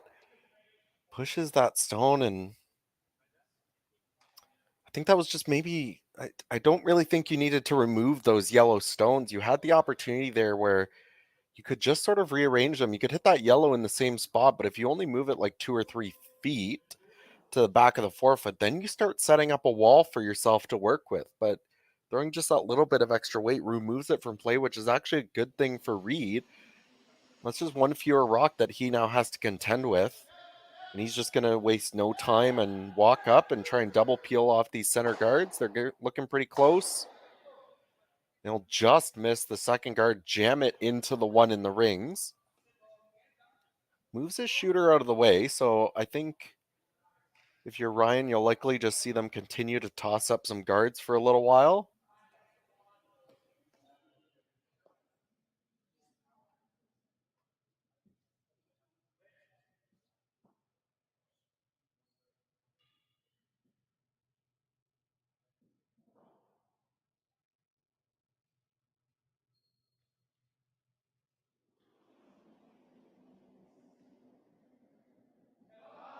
It's like the call here, they were talking a little bit about drawing around. Personally, I think it's a little bit early in the end to do that. If you go around, Reid's just going to continue to peel that guard and give him plenty of chances. Looks like they might have switched up, though. They are going to throw up the center guard. I think that is what you have to do in this situation. You have to delay going into the rings as long as you can. As soon as you go in, you're giving Reid the opportunity to make some doubles and get himself out of it. Now that guard may be slipping a little bit deep. There is the opportunity for a double peel here, and if they make the double peel, it's pretty close to maybe getting all three red rocks moving. So Derek Somigalski going to take another crack at this.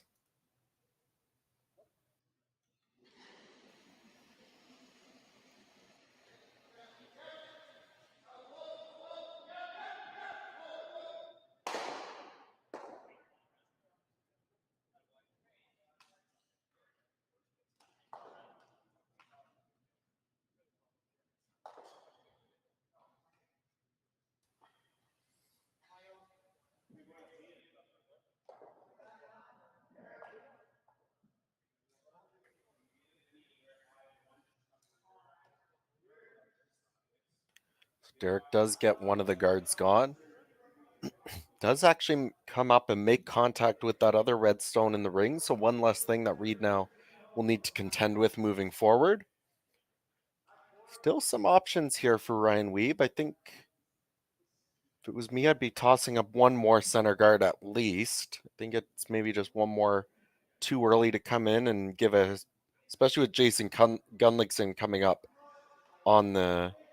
in the hack. He has an extraordinary amount of hitting ability, but looks like they've decided it is time to make a play on the ring, so they will try and sink around. Would like to see this one maybe bite the top of the button buried.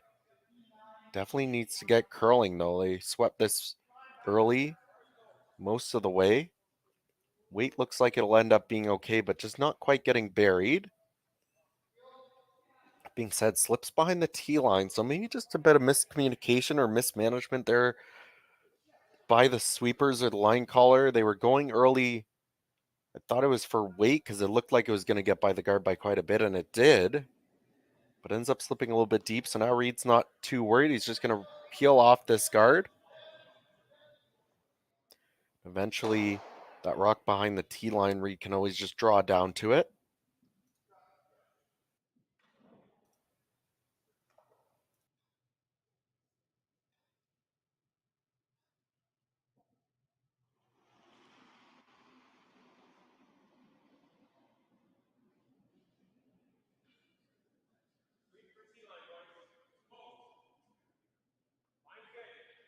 By DeLello with his second rock here in the seventh end. Likely no real options. I think you need to continue to guard this for a while. If you're thinking ahead, you might look to freeze something on the button with Ryan Wiebe's final stone. The way it is right now, if you imagine there's no guards up, you could put a red rock on the pin, and if Reid ever tried to remove it, it would likely just jam into that other yellow stone. So for the time being, going to continue to guard. I'd imagine eventually Reid's just going to switch gears and make a play on something in the rings. Looks like he might have, I thought he might wait one more rock, but looks like the indication was there that he is thinking about it.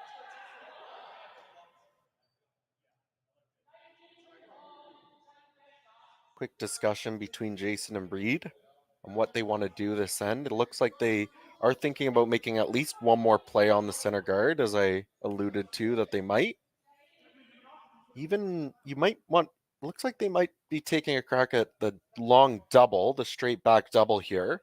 Could certainly just peel off this guard and make a play in the rings on your next one. With still two rocks to come from Reid, there would be the opportunity to get out of it. This one tracking maybe a little bit full. Runs it back. Oh, that is excellent. Into the crotch between those two stones, gets both of them moving. Yes, removes his own color as well, but you're pretty happy if you're Reid. You've moved the shooter off of the center line, and now you're never really going to have anything blocking the draw to the forefoot for your single point, and that's all Reid really needs to move on with this game.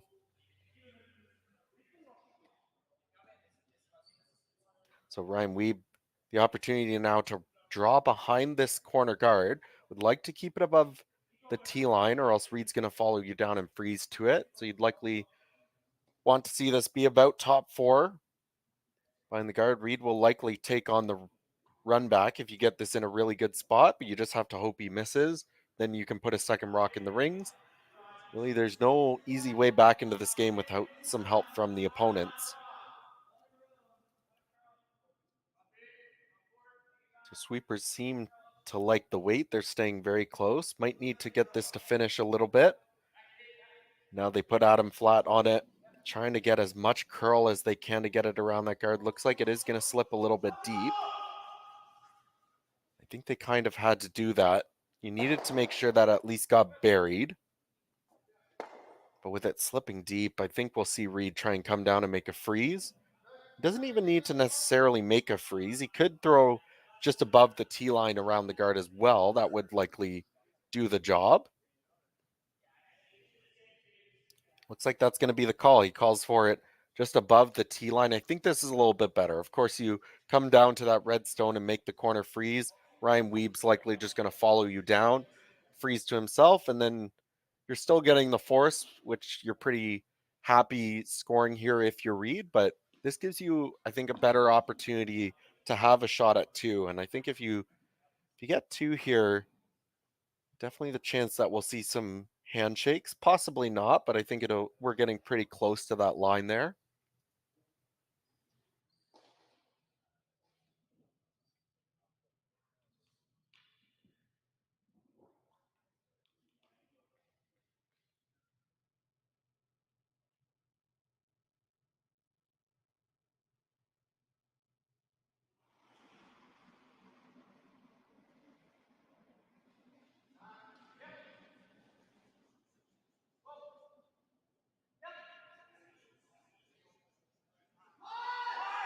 So first stone here by Reid Carruthers, hoping to set up a pretty good chance for 2 points here in the seventh end and put an end to this game here in the semifinal.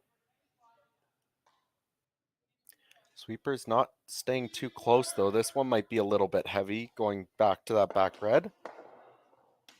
It'll slip behind the tee line. Derek on it to get a little bit of curl, make sure it gets right up to that red stone. Very good freeze, but as I said, gives Ryan the opportunity now to just follow him down, play a freeze, and then you have to hit 4-foot for your single point if you're Reid.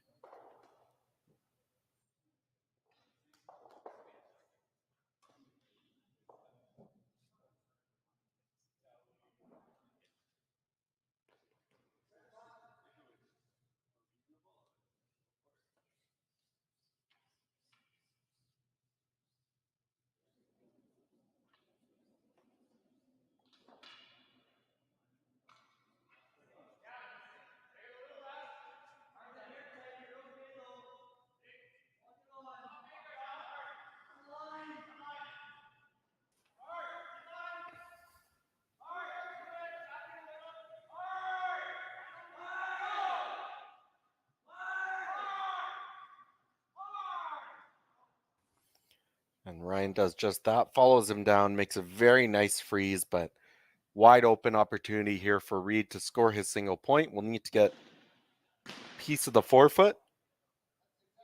Going to take the same path. He'll likely have a little bit of backing, but he just threw it, so he should have a very good idea of what the weight is down this spot.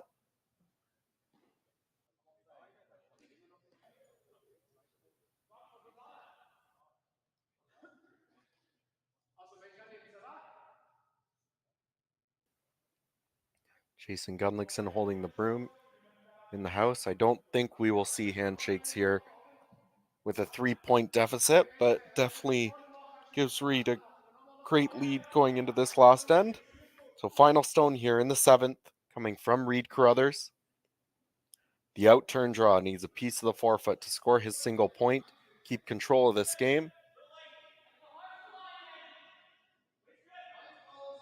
Was a little heavy on the last one, so probably brought the weight back a little bit. Sweepers on it most of the way early, but they seem to like it now. As long as it gets a little bit of curl, you should have the backing as well.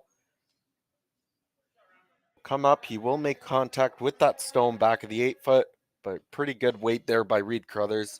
Gets a piece of the 4-foot, scores his single point. He will take a 5-2 lead after 7 ends of play.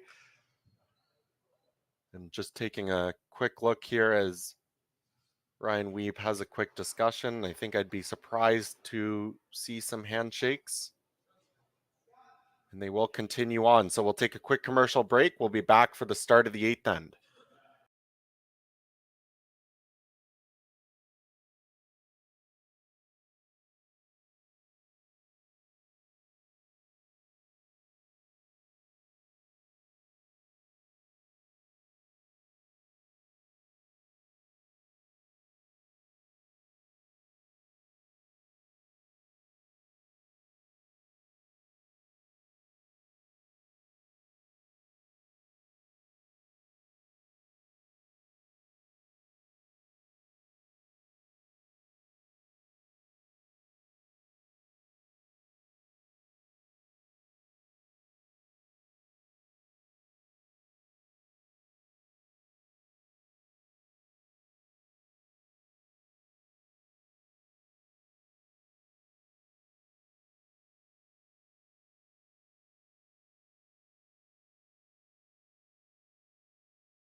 And welcome back to Leduc, Alberta.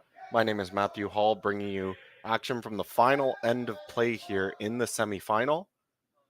Reid Carruthers facing off against Ryan Wiebe. Winner will move on to the final. As we check in on the other semifinal, John Epping was able to score his single point in the 7th end of play. So Epping with a 4-2 lead over Yannick Schwaller. Yannick having hammer in their 8th end of play. The two winners will face off at 1:30 Mountain Time, 3:30 Eastern this afternoon. And it's going to take a lot of help here from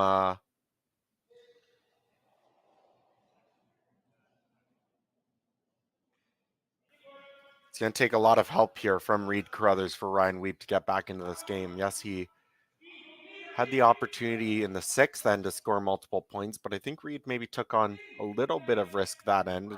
It's likely something you won't see him do here. Trying to attempt the tick on this corner guard, but will just miss it and sail by. We'll see Ryan throw up the second corner guard. I think that first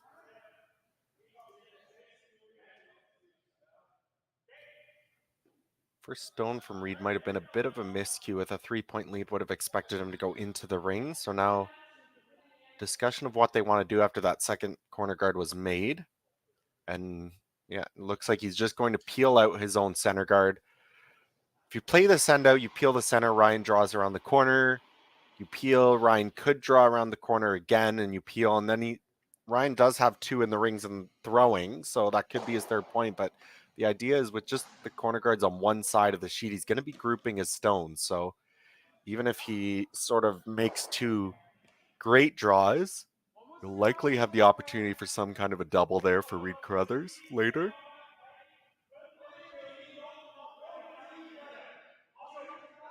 No real option here if you're Ryan Wiebe, though. You need to sink around. Give yourself a little bit of space so you can go around again after this. After Reid peels, you could probably just throw up a guard again for a little while. You definitely would need to go in again for your second point at some point later this end. But for right now, Sean Flatt needs to put this in a good spot. Even if you slip behind the tee line a little bit, that's fine. It gives you room to fit a second stone around there later.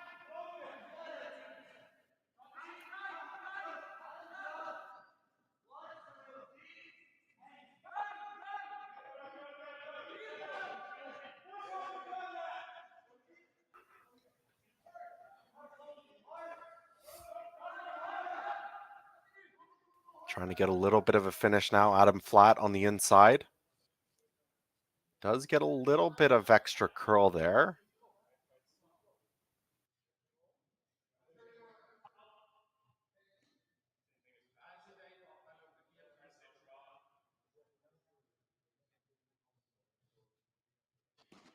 Do think it's at least half buried, but definitely accessible for Reid Carruthers later. So he's going to walk up and just try to peel off this high corner guard. Does that, loses the shooter.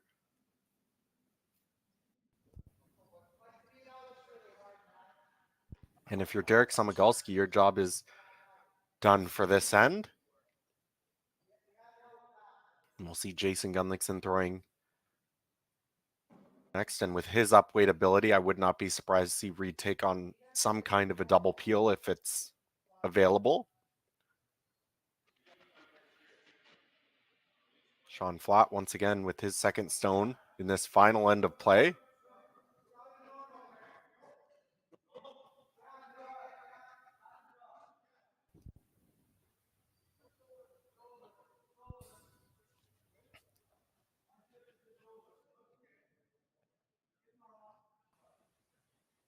They will throw up a nice high corner guard. Covers up whatever is open of that other stone, although it does allow a slight angle, so I think you might see Jason attempt. There was no indication. It might just be the single peel here, which I think would be smart with that red stone at the back being accessible to Reid. He's not necessarily worried about it. He can always pick it out later instead of peeling the tight guard. So just going to ask Jason to make the single peel here, open things up, make sure Reid has a shot at the end.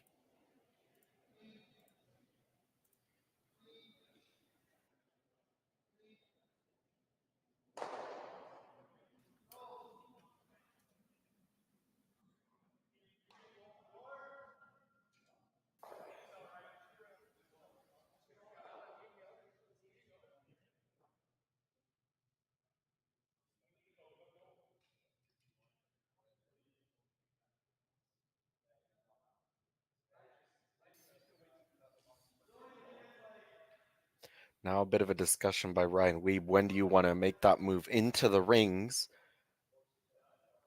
You could probably get away with waiting one more. I think you almost certainly would come in on Tidal's second rock of the end. I think you could probably get away with tossing up one more guard. Reid will peel it. Then you might be able to make a move around that corner guard, try and get a second rock into a good spot. Of course, Tidal as the lefty would have a slightly better angle at trying to get around that corner guard.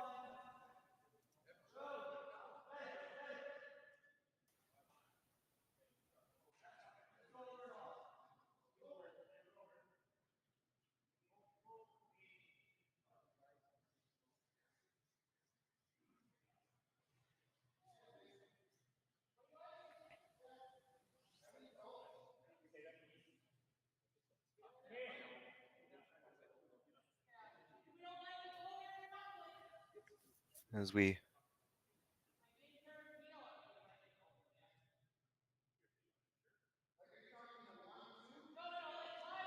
Reid's now taking a look at what can he do here. It's difficult to tell. We can't see that high corner guard on the overhead, but looks like it's covered that stone in the rings. Would have thought he'd just walk up and peel the high one. He might be looking at if there's some sort of chance at a double somewhere. I think if that back one is accessible around that tighter guard, definitely just want to make sure you peel the high one here. You'll still have access to that back one later, and it looks like that's the call. They might be taking a chance at the double peel. Of course, if you ever make that, it's pretty much game over.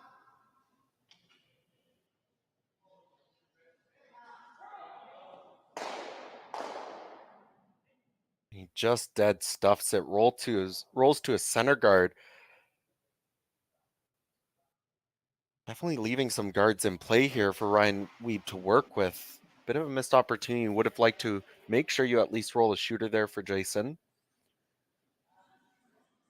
Probably draw around either guard here, but of course, as I said before, if you go around the corner, you're grouping your stones, and you'll likely see Reid attempt some kind of a double or a triple if you do that. So try to get this around this guard, and don't give a lot of room for Reid to come around and be able to remove it. So you want to end up in the top of the 12-foot here.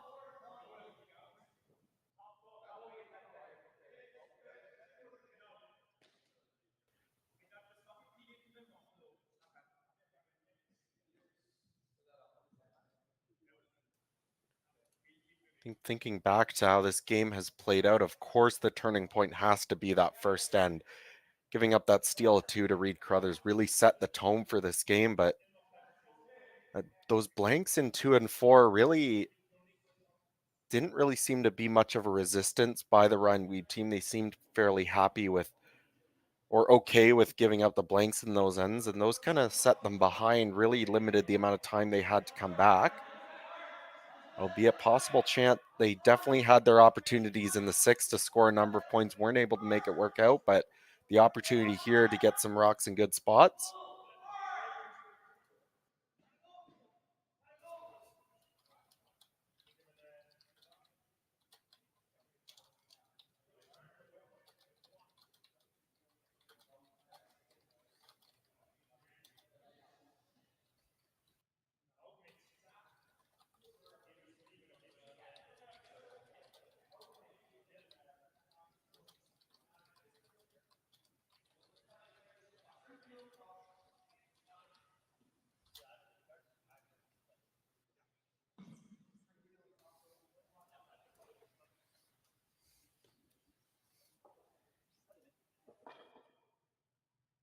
And that draw just coming up a little bit light, not getting to the ring. So missed opportunity there for Ryan Wiebe. And if you're counting stones, he needs 3 to win here.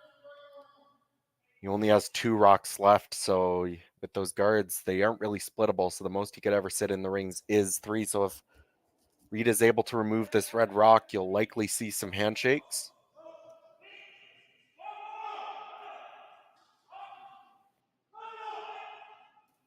Reid Carruthers' first stone in this end. The chance to book his spot to the final. have Connor on it. As long as they're by this guard, they should be okay. And they will be. They'll make contact, remove the stone from the rings. And after a brief look at these guards, they might be splittable, but looks like there's some decent separation there. I think that's a tough ask, and even if you make it, Reid would just have an open hit to win.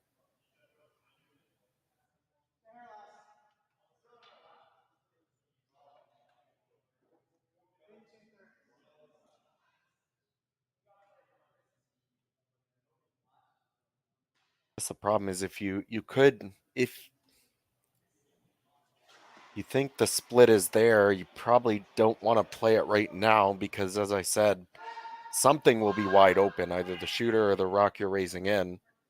Of course, if you just draw around, you're leaving that yellow stone at the back of the 12-foot, so you'd have to out-split that with your second one. Only option I was thinking here was maybe if you can make a hit and roll off that back one, you hope Reid misses completely, and then if you think the split is there, you have a chance, but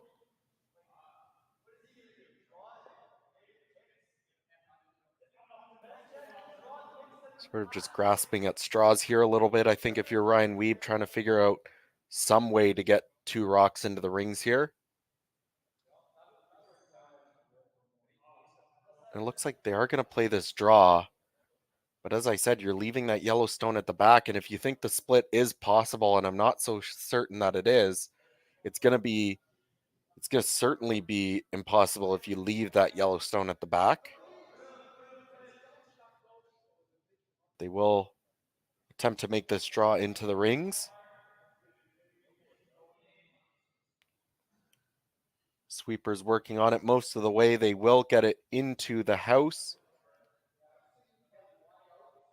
Looks like just deep enough to outcount that yellow stone, so it is red sitting 1.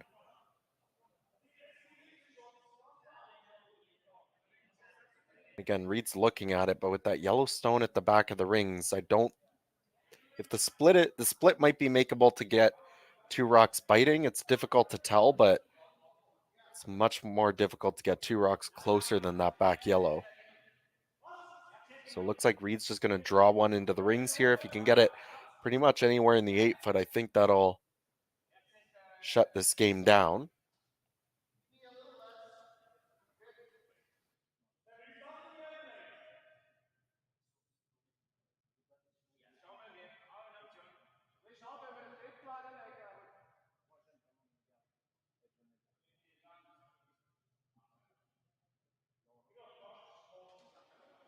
Checking in quickly on the other semifinal, Yannick Schwaller down 2 points in the 8th end, is sitting 2 and throwing. So definitely a bit of excitement brewing over there as we come to the conclusion of these semifinals here. The winners will meet up in the final at 1:30 Mountain Time, 3:30 Eastern today. And here with his final stone in the 8th end, Reid Carruthers just trying to put a draw into the rings, cut down the scoring area for Ryan Wiebe to ensure that he does not have a shot to force an extra.